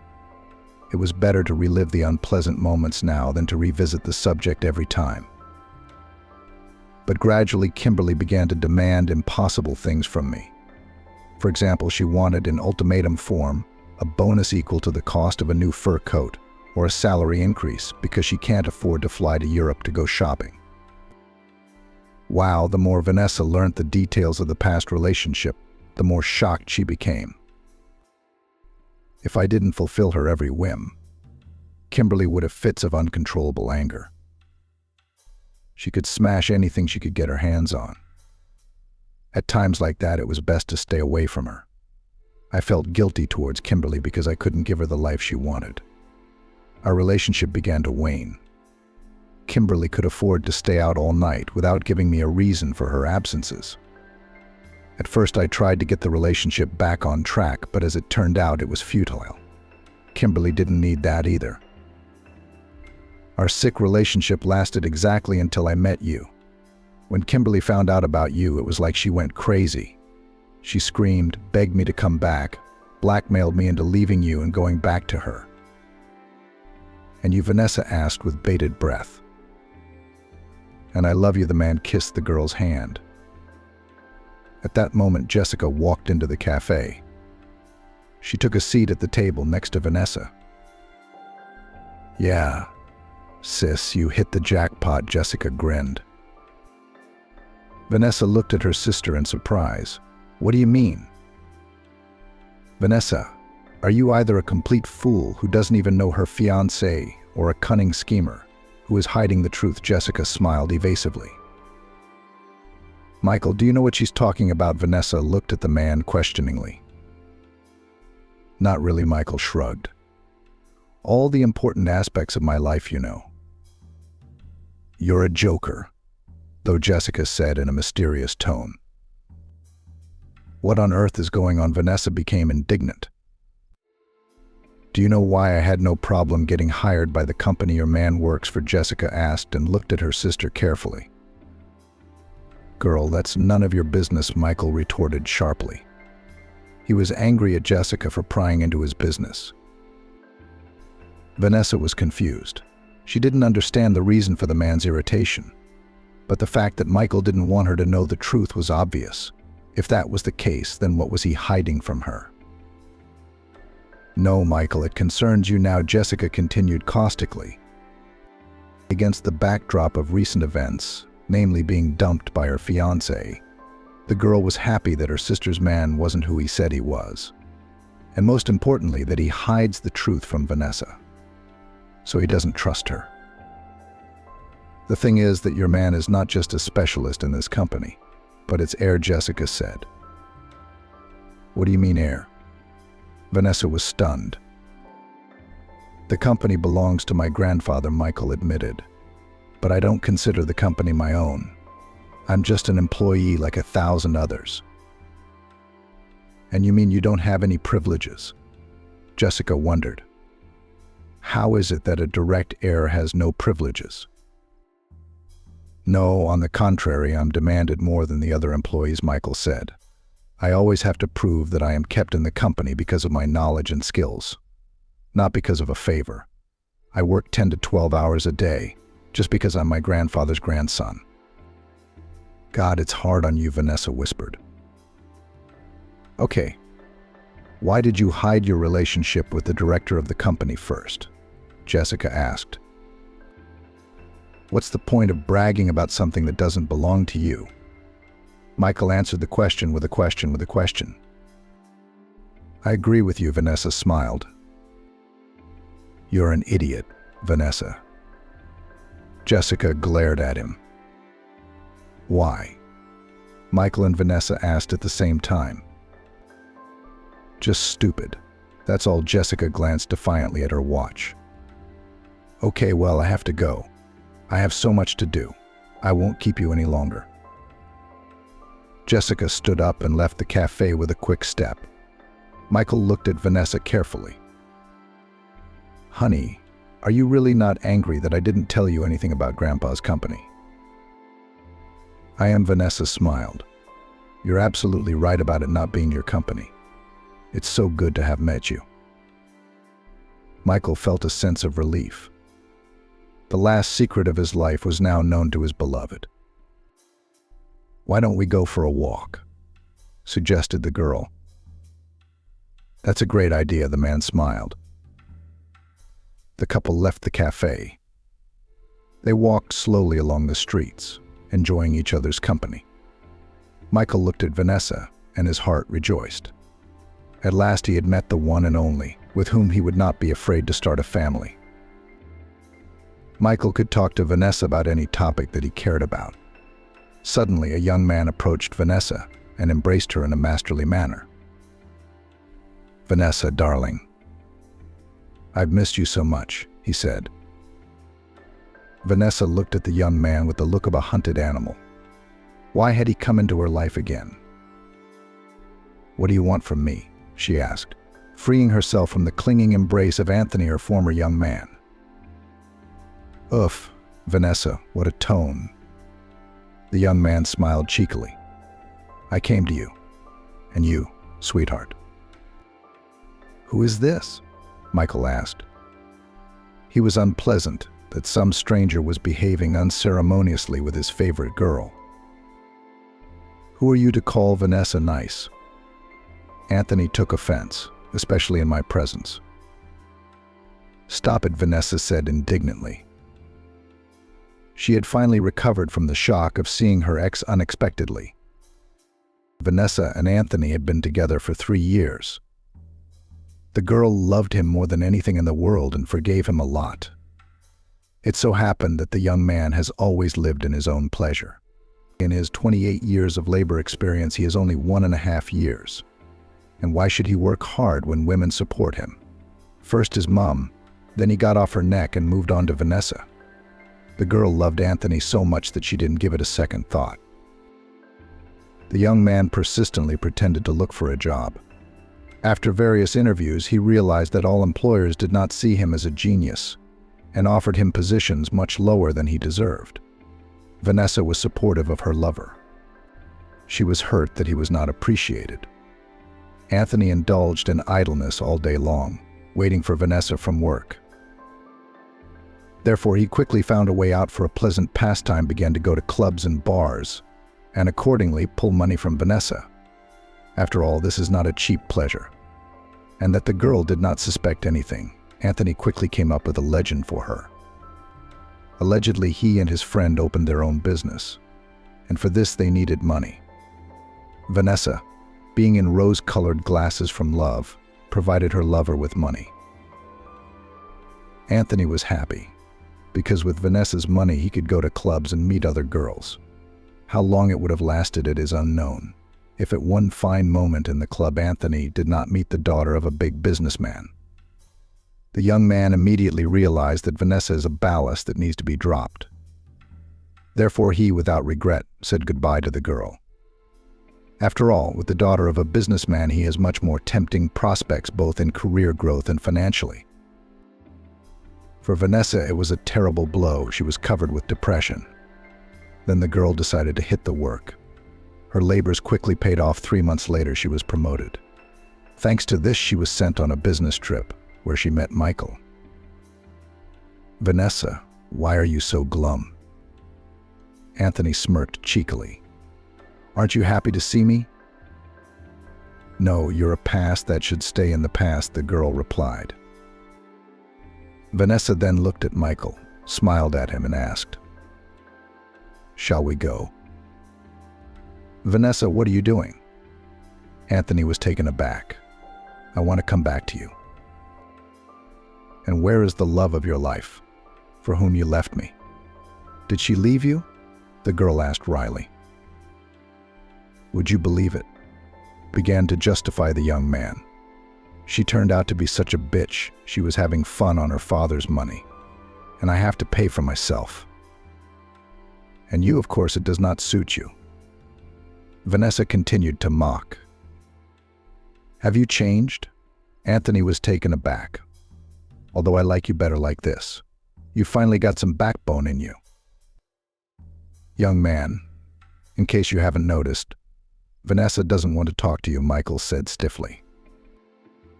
"Who the hell are you anyway?" Anthony asked defiantly. "Vanessa, is this your new boyfriend? Isn't he a little old for you?" "Be careful where you turn," Michael warned her. "I'm sorry," Anthony replied wryly. "You're right, old age should be respected." "Anthony, would you get out of here?" Vanessa ordered. "I love Michael." "Jessica was right that you became arrogant when you got yourself a rich man," Anthony said angrily. "Who was right?" Vanessa was stunned. "Really? The meeting with the girl's ex-boyfriend was because of her sister. Just why would Jessica want to do that?" Arriving home, Vanessa's first instinct was to clear things up with her sister. She entered her room without knocking. "Jessica, can you explain to me clearly what kind of circus you made in the cafe?" Vanessa said in a harsh tone. "I don't know what you mean." The girl made an angelic expression on her face and clapped her eyes shut. "I mean the way you tried to expose Michael's position in the company," the older sister continued without changing the sharpness of her tone. "I just don't like it when they make a fool of you." Jessica pouted, playfully offended. "Jessica, I know you well," Vanessa grinned. "And these grimaces of yours won't work on me, first of all. And secondly, my relationship with my man is none of your business. Do you understand? You have to realize that Michael is hiding something from you. Otherwise, he would have told you that he owns the company." "Not him, but my grandfather." Vanessa's tone was as hard as steel. "And besides, what makes you think I don't know?" "Did you know?" Jessica was stunned. Yes, the older sister lied in a confident tone. "Michael and I have no secrets from each other." "I couldn't tell from the look on your face when you told me," Jessica said thoughtfully. "It was surprised." "It was surprised that you decided to meddle in my relationship," Vanessa countered. "I meant well. If you really wanted it that way, you wouldn't have told Anthony about my new relationship." "I met him by accident." Jessica started to justify herself. "He said, 'How are you doing?' I told him everything. I didn't mean to." "I can see by the look on your face that you did it on purpose." Vanessa raised her voice. "Remember, if you ever do anything like that again, you're on your own." The girl left her little sister's room, slamming the door. She hoped that Jessica understood her and would no longer interfere in Vanessa's private life. A month passed, Vanessa was dating Michael. Their relationship was so perfect that the girl began to fear that at one point it might burst like a soap bubble. Jessica worked in a company headed by Michael's grandfather. Despite the girl's efforts, her boss was not happy with her. Today, Michael had complained about her to Vanessa. You see, Jessica's job was to prepare a package of documents for signing a lucrative contract, Michael explained, walking with Vanessa in the park after dinner at the restaurant. But that's slacker. I'm sorry, but I can't call her anything else. Vanessa sighed sadly. She understood Michael's resentment. But Jessica was her sister, and it was a shame that her employer felt that way about her. She got the name of the company we're signing the contract with wrong, the man continued. Not only that, but there are a lot of mistakes in the text. Well, we noticed it in time and corrected it quickly. How shameful, Vanessa said quietly, her cheeks flaming. The girl took her work very seriously and never allowed a careless attitude. That's why her superiors valued her so much as an employee. Why doesn't Jessica have that drive to be the best? Kevin, the head of the department where she works, gave her one last chance. If she doesn't improve, we're going to have to let her go. Okay, I'll talk to her, Vanessa promised. When Vanessa got home that evening, she went straight to Jessica's room. She was sitting on her bed, browsing social media. Vanessa grabbed a book from the shelf and walked over to her sister. "What do you want?" Jessica asked rudely. Without saying a word, Vanessa took the phone from her sister and handed the book over. "Hey, what are you doing?" Jessica said indignantly. She quickly jumped off the bed and glared indignantly at Vanessa. At her youngest daughter's screams, the girl's mother came running in from the kitchen. "What's going on here?" "What's going on?" Mrs. Catherine asked. "I want your Jessica to start reading books," Vanessa replied. "Why?" Mom asked. "And because she almost blew a lucrative contract today because of her inattention and illiteracy." "Is your Michael picking on me?" Jessica cried. "So he's trying to smear me. Why would he do that?" Vanessa was taken aback. "Why would he do that? Why would he hit on me?" "I told him no," Jessica said, and cried even harder. Vanessa looked at her sister carefully. How could Jessica stoop to lying, and yet she could calmly accuse an innocent person of such an indecent act? "What do you mean?" the girl asked. "It's that your Michael was hitting on me," Jessica shouted. She started pacing around the room and breaking her arms. "And I turned him down. Then he told me that if I didn't have him, I'd be fired from my job." And he laughed so nasty. "Well, daughter, you've made a mess of things." Mrs. Catherine looked disapprovingly at Vanessa and shook her head. The girl felt dizzy with excitement. Doesn't her mother see that Jessica made this spectacle on purpose to smear Michael? "You got your sister a job with that monster," her mother accused. She walked over to her youngest daughter and hugged her. Feeling supported, Jessica burst into tears even harder. "Be quiet, my girl," her mother said firmly. "I don't believe it. Michael is not like that. I know he isn't." "Are you trying to tell me I'm lying?" Jessica screamed hysterically through her tears. "Well, something like that," Vanessa replied defiantly. She decided that Jessica had accused Michael without reason, because the man had never once given her reason to doubt him. Her little sister, on the other hand, was a flirt. "Oh yes." Jessica was angry. Her tears dried quickly, as if the tantrum had never happened. She jumped out of bed and ran up to her sister. Her eyes blazed with hatred. "Then tell me why I should do this." "To make me doubt my man's honesty. We'd fight, and one day Michael would leave me, and you'd be free to take my place."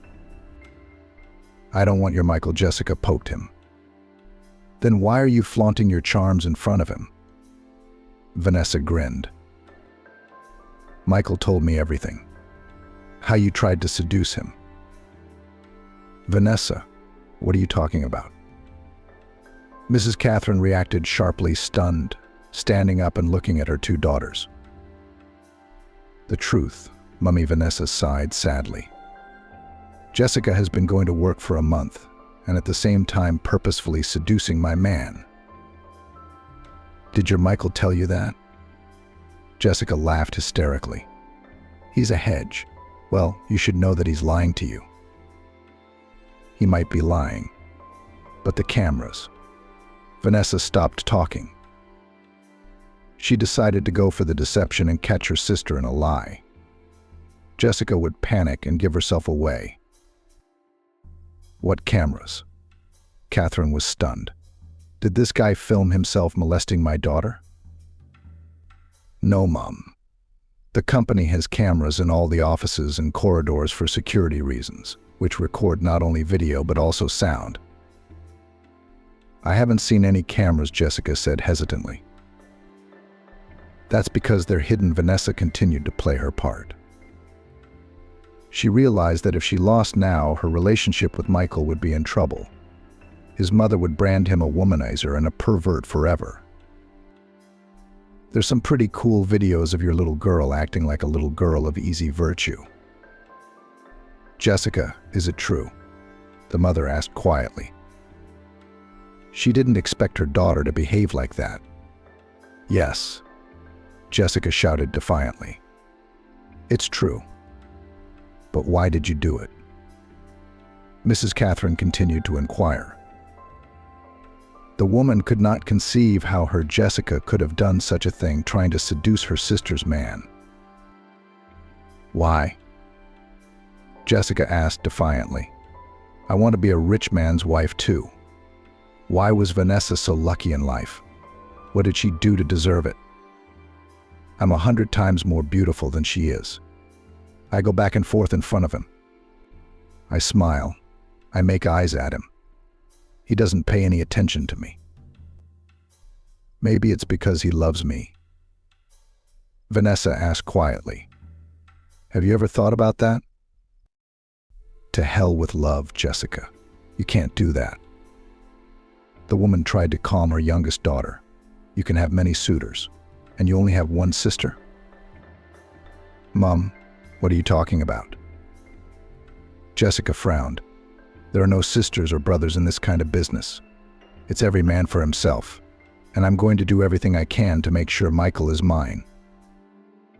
God, Vanessa was stunned by the words her sister said. Does Jessica really think so? At that moment, the phone rang. Vanessa looked at the display and smiled. Yes, honey, I'm listening to you, she said in an affectionate tone. Hello, darling. She heard her lover's voice in the distance. I want to warn you that I urgently needed. At that moment, the voice cut off. Hello, Michael. Vanessa shouted into the receiver. My love, can you hear me? The girl heard the voice of her beloved again. Yes, I left the city for a while and now I'm driving on the motorway. Do not call yet. Why? So it is necessary. Michael replied harshly. As it will be possible, I will let you know about me. I love you. At that moment, there was a loud bang in the receiver.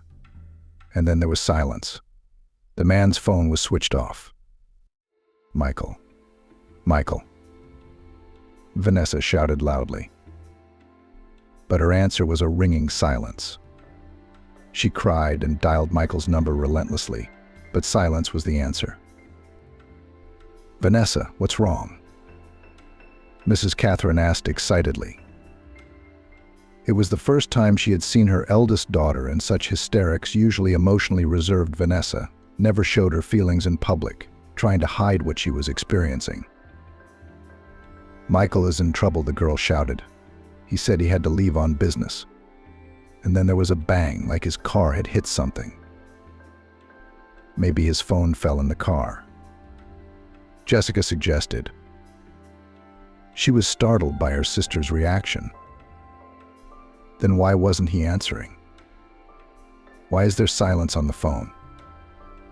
Vanessa shouted. Her imagination was painting horrible pictures of a car accident involving Michael. Her brain fought them off, but her heart believed he was all right. Things happened, Jessica shrugged, her younger sister. Could the phone be dead or broken? No, Vanessa shouted. I feel like something's wrong with it. Daughter, listen to me. It's all right. Mrs. Catherine tried to calm Vanessa down. Suddenly, the girl's phone rang. Hello, Michael, is that you? Vanessa screamed. No, it's not Michael, answered a confused male voice. Who is it? It's Kevin, Michael's friend. Kevin, Vanessa was stunned. Kevin, what's wrong with Michael? I don't know for sure yet, but he's obviously in trouble. Is he alive? The girl whispered, her hands trembling with shock. I don't know. I got a call that he was taken in a serious condition to a hospital in a neighboring town. What hospital? Vanessa fumbled around the flat looking for her papers, though they were all together in a desk drawer. But she couldn't think straight, her mind was all jumbled up. I'll go to him. Vanessa, I don't think that's a good idea, Kevin said hesitantly. You're not in the right state of mind right now. I'm the one who decides whether I'm in the wrong state or not, she shouted hysterically. Don't you realize that the man I love is lying alone, without me? You can't help Michael now, Kevin said. What hospital is he in? Vanessa said, emphasizing every word. At the district hospital, Kevin realized that nothing could stop her now. Will half an hour be enough time for you to get ready? He asked. For what? The girl was dumbfounded. I'll take you in the car. You're in such a state that you can't be left alone. If anything happens to you, Michael will rip my head off. Yeah, half an hour will do it. Switching off the phone, Vanessa picked up her traveling bag and started to pack for the road. Suddenly, she found a small souvenir magnet with a picture of the city where she and Michael met. The picture was of the city at night, with lilacs blooming in the foreground. Suddenly, Vanessa smelled that scent of love and the girl felt dizzy. She sat down on the floor and burst into tears, clutching the magnet in her hands. Vanessa, don't be sad. It was Jessica who said that. She gently stroked her sister's head. Everything's going to be all right with your Michael. Isn't he? Vanessa asked hopefully. It can't be otherwise. She waved her younger sister's hand. Life can't be so cruel as to separate two people who love each other so much. Do you think Michael loves me? Vanessa asked. He worships me. Jessica rolled her eyes. He has a picture of you on his desk in his office, and he looks at it often. And the girls in his department complained that he often confused their names by calling them Vanessa. Thank you, Vanessa hugged her sister tightly. For what? Jessica was stunned. For the truth. The girl quickly wiped away her tears. Can I come with you? Jessica asked timidly. Why? Vanessa was stunned. She stopped abruptly and looked at her sister. You see, I really like Kevin, and I want to get to know him better. What about Michael? Vanessa asked. You know, I was jealous that you got yourself such a rich man. I wanted to take your place. Kevin's a different story. Yeah, he's not as rich as yours, but he's handsome. Vanessa gave her sister a nasty look. Michael is in the hospital in a serious condition, and Jessica's only thought is how to arrange her personal life. Why was she so unlucky to have a younger sister? Vanessa made a firm decision not to take her sister with her, but Jessica wouldn't give up. Vanessa, well, can I go with you? The girl followed her sister and begged. No, the hospital is not a place for fun, Vanessa replied in a stern tone. Suddenly, the girl stopped abruptly and looked at her sister. She decided to trick her sister, especially since Kevin wouldn't be in the hospital all day. Where would he be? Jessica wondered. I think Michael is in another city on business, Vanessa said.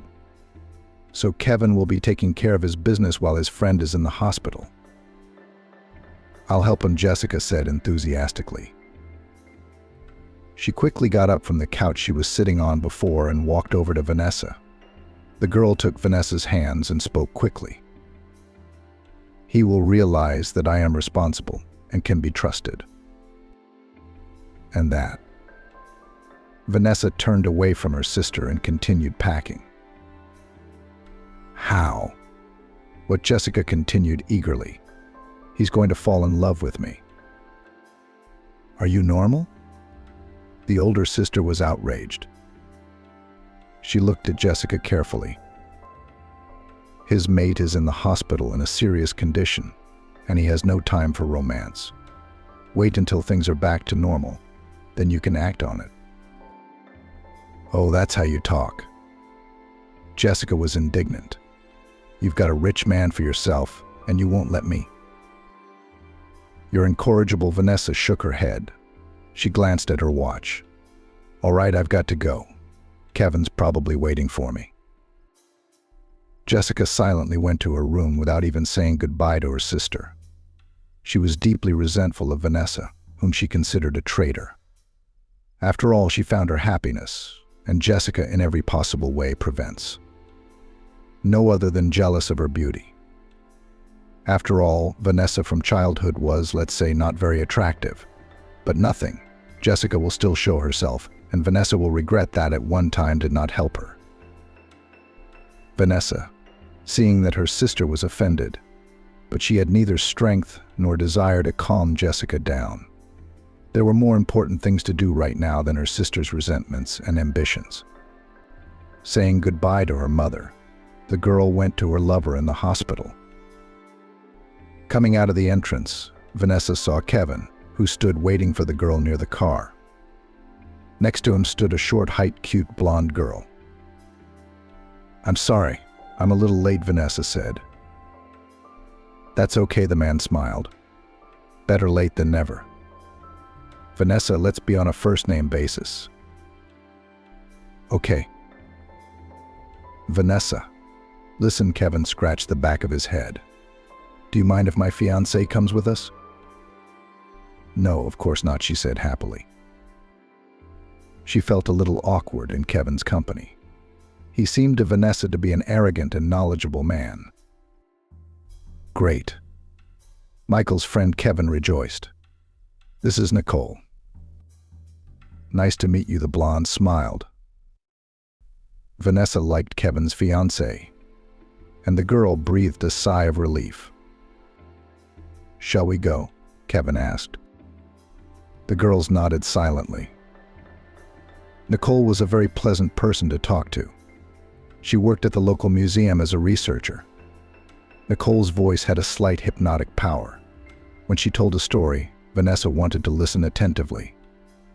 It didn't take long for Vanessa to fall asleep. She dreamt of Michael. He tenderly embraced the girl, saying affectionate words to her. The couple danced a slow dance.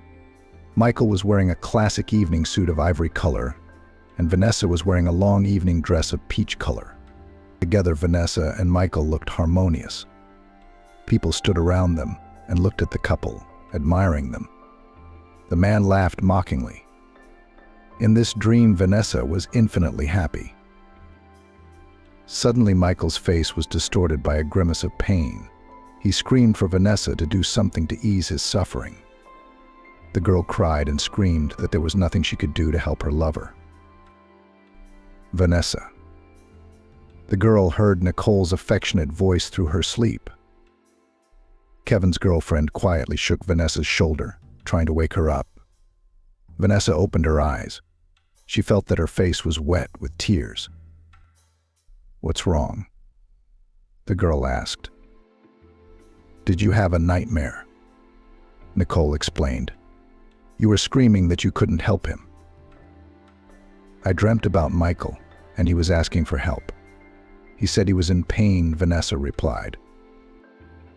"Poor Michael," said Kevin, who had been sitting silently smoking the whole time. "He must have been in a lot of pain when he was in the accident." "Kevin, do you know exactly what happened to Michael?" Vanessa asked. She still didn't know the truth about the accident. "No," the man shook his head negatively. "I was told that they don't talk about such details over the phone." "I see, Vanessa. Are you worried?" Nicole asked. "Can we move on?" Vanessa asked. "Of course," replied the girl. 5 hours later, Vanessa entered the hospital building, but a stern guard blocked her way. "Where are you going, dearie?" the man asked, his eyebrows drawn together menacingly. "I'm Michael Brown's fiancée," Vanessa replied. "He was brought in by ambulance after a traffic accident." "You got yourself a fiancé," the man said in a firm tone. "Office hours are over. Come back tomorrow." "But can I at least talk to his doctor?" Vanessa didn't back down. "Do you think the doctor is not a human being?" The guard reacted rudely. "Everything is already at home. Come back tomorrow." The man turned away from the girl, making it clear that the conversation was over. Vanessa silently left the hospital. There was nothing left for her to do but wait for tomorrow morning. The next day, Vanessa was among the first visitors who came to check on their relatives and friends in the hospital. "Who are you here to see?" the guard asked sternly. "Michael Brown," Vanessa said. She was impatient to meet her beloved. "What are you, his fiancée?" "Not allowed," the guard said. The man took the phone and began to play a game, making it clear that the conversation was over. "Why?" Vanessa was confused. "You're nothing to him, like nobody." "As a nobody?" She was indignant. "I'm his fiancée." "A fiancée is not a wife," the guard replied with irritation. "These visitors, they can be so clingy. Today a fiancé, tomorrow a nobody." "How do I get to the head doctor of your hospital?" Vanessa decided that she wouldn't back down. She'd get to see her lover any way she could. "Do you have an appointment with him?" Without looking up from the phone, the man asked. "No, why can't he see you without an appointment? For example, as an exception?" "No exceptions." The guard looked angrily at the girl. He almost passed the level in the game, which he could not pass for 3 days. But pesky, that lady was distracting him. Vanessa took a deep breath, trying to calm down. "How do I make an appointment with the doctor?" On the phone, the man mumbled. "Which one?" The girl didn't give up. "I'm not an information bureau, so I have no idea," the guard said with a sneer. Although he knew the phone number of the head doctor of the hospital where he worked. But this girl did not let him pass this level in peace, so she should be punished. "If I'm not mistaken, the sheet with all the phone numbers hangs on the wall behind your back," Vanessa said with a sly squint of her eyes. She thought to herself, "No, mate, you've got the wrong guy. I'll do my best, but I'll see Michael tonight." "Maybe it is," the man shrugged. "I don't know." "Well, turn round and look." At that moment, the guard's face stretched, and he quickly stood at attention. Vanessa didn't realize what had happened. "Young lady, let me pass." Vanessa suddenly heard a man's voice behind her back. Turning round, the girl saw a tall, middle-aged man with a representative look. "Tell me, do you know the phone number of the head doctor of this crazy hospital?" Vanessa asked the stranger. "Why do you need it?" The man was surprised. I'm Michael Brown's fiancé. He was brought to you after a road accident, and they won't let me in without an appointment with the head doctor. Are you Vanessa? The stranger asked. Yes, the girl was confused. How does he know her? But I didn't tell you my name. Michael told me. The stranger smiled. I'm your fiancé's doctor and also the head of this crazy hospital, Mr. Terrence. I'm sorry, she blushed. She was ashamed of what she had said in the heat of anger. I didn't mean to offend you or the hospital. It's all right, the head doctor reassured her. I understand you're here to see your fiancé. Yes, but they won't let me in, Vanessa complained. Your guard said I'm nobody to Michael. What do you mean, nobody? Fiancé. Mr. Terrence was surprised. You can't let fiancés into the intensive care unit. The guard interjected. He was offended that his work was not appreciated because he was following instructions. But this girl is allowed, especially since she is with me. The head doctor winked at Vanessa. Why are we standing here? Don't you want to see Michael? Very much, Vanessa whispered. Her voice was gone with excitement. Then let's go. The girl went to the intensive care unit, where Michael was lying. Vanessa was dressed in a medical gown, cap and mask. She waited for the head doctor, who went to his office to change. From impatience, the girl even began to stomp her foot. Finally, Mr. Terrence approached Vanessa. Shall we go? The man asked, looking directly into the girl's eyes. She only nodded her head in reply. Her heart raced like a caged bird. Just a little more and she would see her beloved. Entering the intensive care unit, Vanessa was numbed by the picture she saw. Michael was lying in front of her, hooked up to various machines. Usually confident and strong man was like a soulless mannequin, which was forgotten in the shop. Doctor, what's wrong with him? Vanessa asked, cold and terrified. Your fiancé's been in a terrible accident, the consequences of which may be unfortunate, answered the doctor. What kind of consequences? It's too early to tell, Mr. Terrence said thoughtfully. Michael's spine is damaged. So? Vanessa froze, expecting the worst. The chances of your fiancé ever getting back on his feet are slim, but very slim. It's going to take a long and difficult rehabilitation. I agree, Vanessa said in a firm tone. She made a decision for herself to help Michael and stay with him, regardless of whether he could walk again. 3 days passed and Michael still hadn't regained consciousness. Vanessa never left her lover's bedside. She sat beside him, holding his hand and talking to him.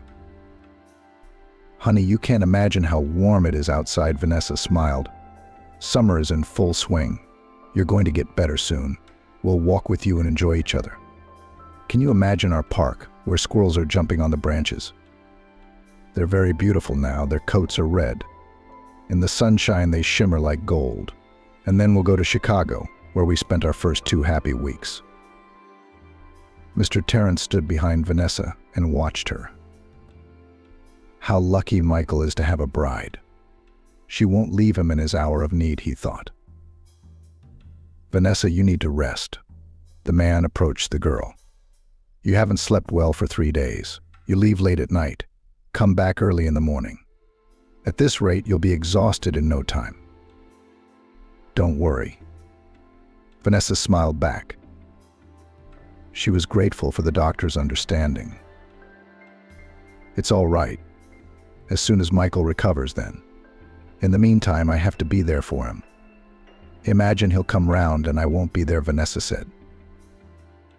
At that moment, the girl's phone rang. She answered it. Hello, I'm listening. Is it your fault that Michael is now in intensive care? A hysterical female voice shouted. Vanessa tensed. She had heard it before, but she couldn't remember who it belonged to. "What are you talking about?" Vanessa was stunned. "I wasn't even there when it happened." "If you hadn't come into our lives, Michael would be alive and well right now," screamed the stranger. "In your life, like a parrot," repeated the girl. Suddenly it dawned on her that Kimberly, Michael's ex-girlfriend, was calling. "What does this have to do with me and Michael's accident? And how did you get my phone number?" "I just said that," she answered quickly, realizing that she had said too much. "Anyway, it's your fault.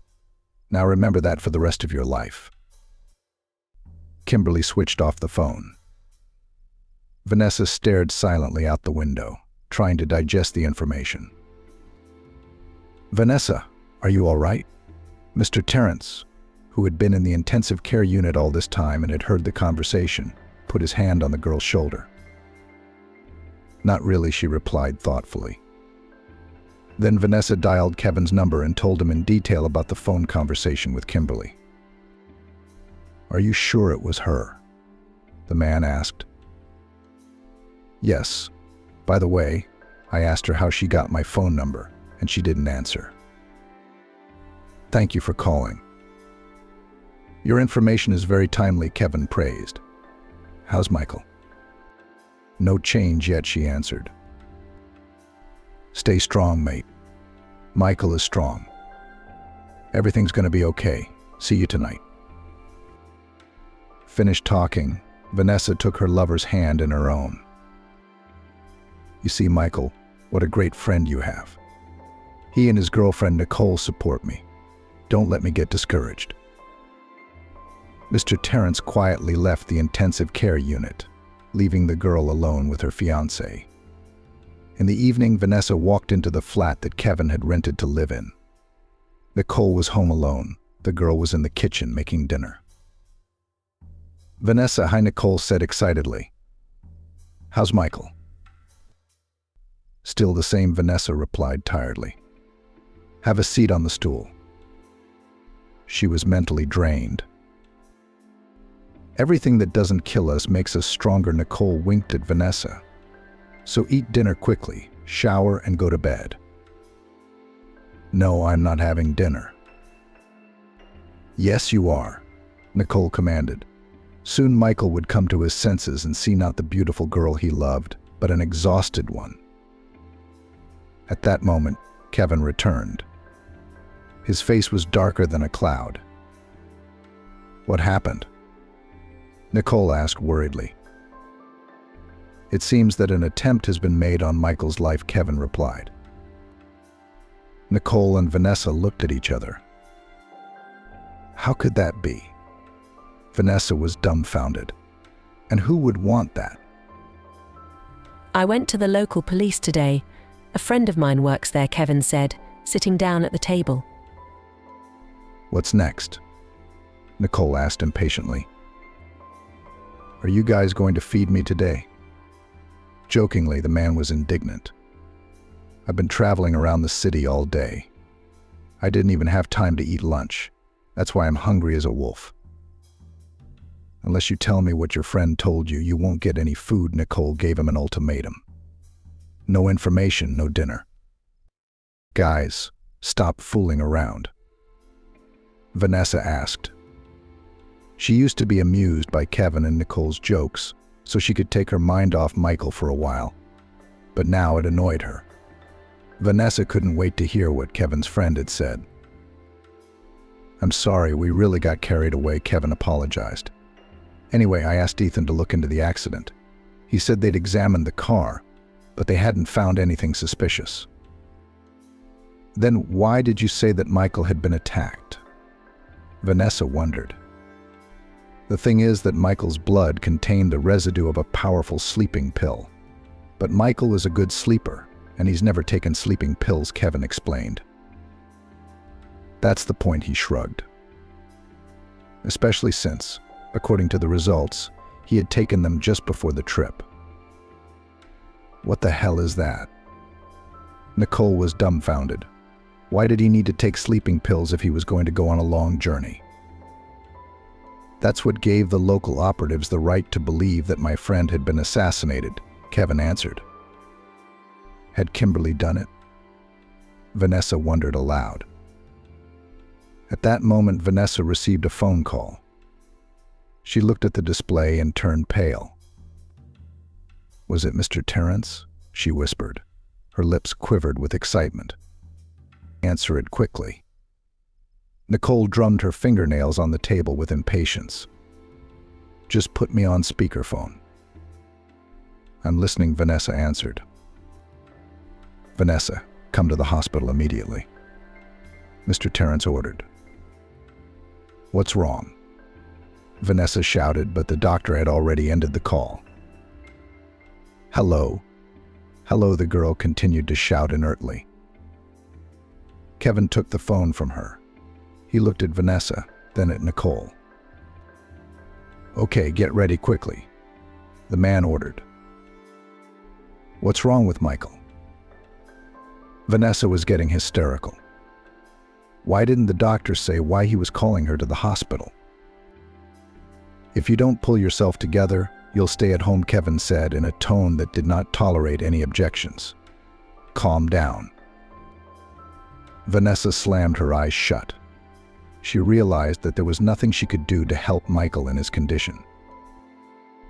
I'm going to calm down, she whispered tearfully. I need to be strong.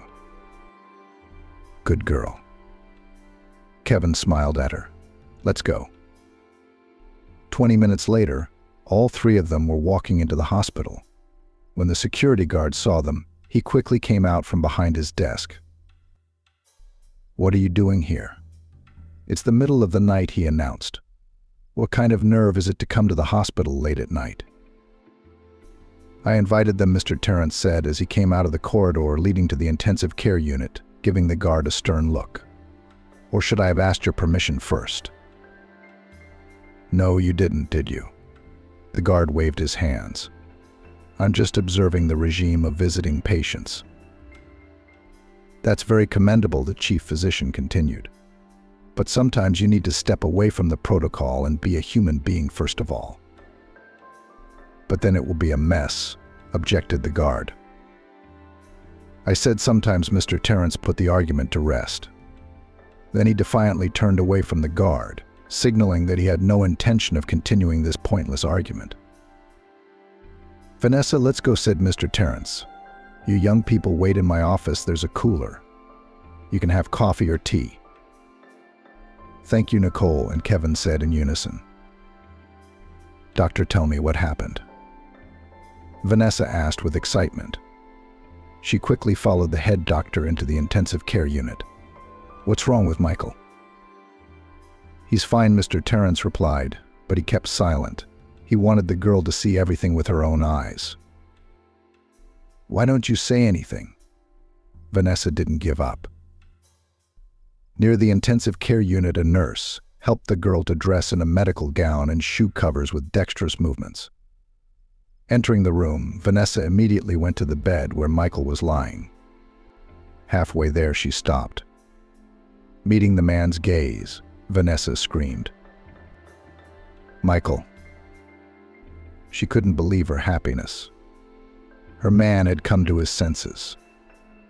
Vanessa took a quick step and walked over to Michael, who was lying there smiling. He was happy to see his bride.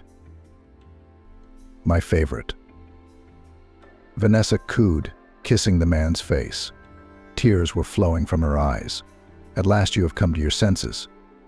I'm so glad. Vanessa, Michael said hoarsely. The man wanted to hug his beloved, but his hands did not obey him. My darling, I wanted to hug you, but I have no strength at all. Michael, you just came to your senses, said Mr. Terrence, who stood nearby and watched the meeting. You need to be strong first. You'll have time to cuddle with your fiancé. Thank you very much, Mr. Terrence. Vanessa took the doctor's hand and squeezed it tightly. If it wasn't for you, there's no telling what would have happened to Michael. It's my job, the doctor faltered. Somehow he always felt awkward at times like this. It's just that you work as a wizard, Michael wheezed. Okay. I'll leave you alone for a while, Mr. Terrence said. Vanessa, you stay with your fiancé for another 5 minutes. I'll only be downstairs for 5 minutes. The girl was upset. Yes, he needs to rest, the doctor said admonishingly. The more he rests, the quicker he will recover. You're right, Vanessa sighed disappointedly. When the doctor left, Vanessa gently hugged her lover. Michael, how happy I am, she whispered. When I got the news that you had been in an accident, I almost went crazy. It was like the world had stopped. Everything was black and white. My girl, Michael said. Vanessa was confused. She wanted to know how the sleeping pills had got into the man's system, but she stopped herself. Mr. Terrence was right. Michael needs positive emotions right now to recover. Do you love me? Vanessa quickly blurted out. What came to mind? Very much. At that moment, a nurse entered the room and said that it was time for Vanessa to leave. The girl sighed sadly, kissed her lover, and went out into the lobby to the guard. Vanessa's friends and the doctor were waiting for her. What's wrong with Michael? Kevin asked when he saw the girl. Didn't Mr. Terrence tell you anything? Vanessa wondered. I wanted you to, the doctor smiled. Michael's awake, Vanessa said, happy, but she couldn't hide her joy. Yay, Kevin shouted and hugged Nicole tightly. Okay, young people, have a good one, Mr. Terrence said sternly, despite his good spirits. It's time for you to go home. Thank you so much for everything, Mr. Terrence, thanked Vanessa. Goodbye, Calais. All night Vanessa lay in bed. She couldn't sleep, thinking about the minutes she had spent with Michael. Emotions overwhelmed her. The girl replayed in her head every word spoken by her favorite man. Vanessa sighed happily. The most important thing was that the danger had passed, and now Michael was on the mend. Soon they would be home. At exactly 10, Vanessa was at the hospital. And it's you again, the guard muttered when he saw the girl. Why aren't you home? I thought your shift ended at 8. Yes, the shift attendant was ill and asked me to replace him, Vanessa said understandably and went to the intensive care unit. Vanessa, the guard shouted. The girl turned round and looked at the man questioningly. I wanted to apologize to you for my behavior. You know, a regime is a regime. I understand, Vanessa smiled. It's okay. The girl went to the man she loved more than anything else in the world. A month passed. Michael was discharged from the hospital. The man was on crutches, the spine was damaged, but the doctors gave a positive prognosis. With proper rehabilitation, Michael will be able to move around without crutches. Finally, we'll be home soon. Vanessa smiled. She snuggled up to her lover. The couple sat in the back seat in Kevin's car. Isn't it true what they say? It's good to be away, but home is better. Kevin smiled, looking in the rearview mirror. By the way, what about Kimberly? Nicole, who was sitting next to the driver, asked. She was charged with attempted murder of Michael, Kevin said. She didn't think it would turn out to be a violent accident. Michael felt sorry for his ex-lover. I instigated it before the business trip, Michael said. Kimberly called me and said we needed to have a serious talk. I made an appointment to meet at a cafe on the way out of town. Upon seeing me, Kimberly started crying that she couldn't be without me and loved me still.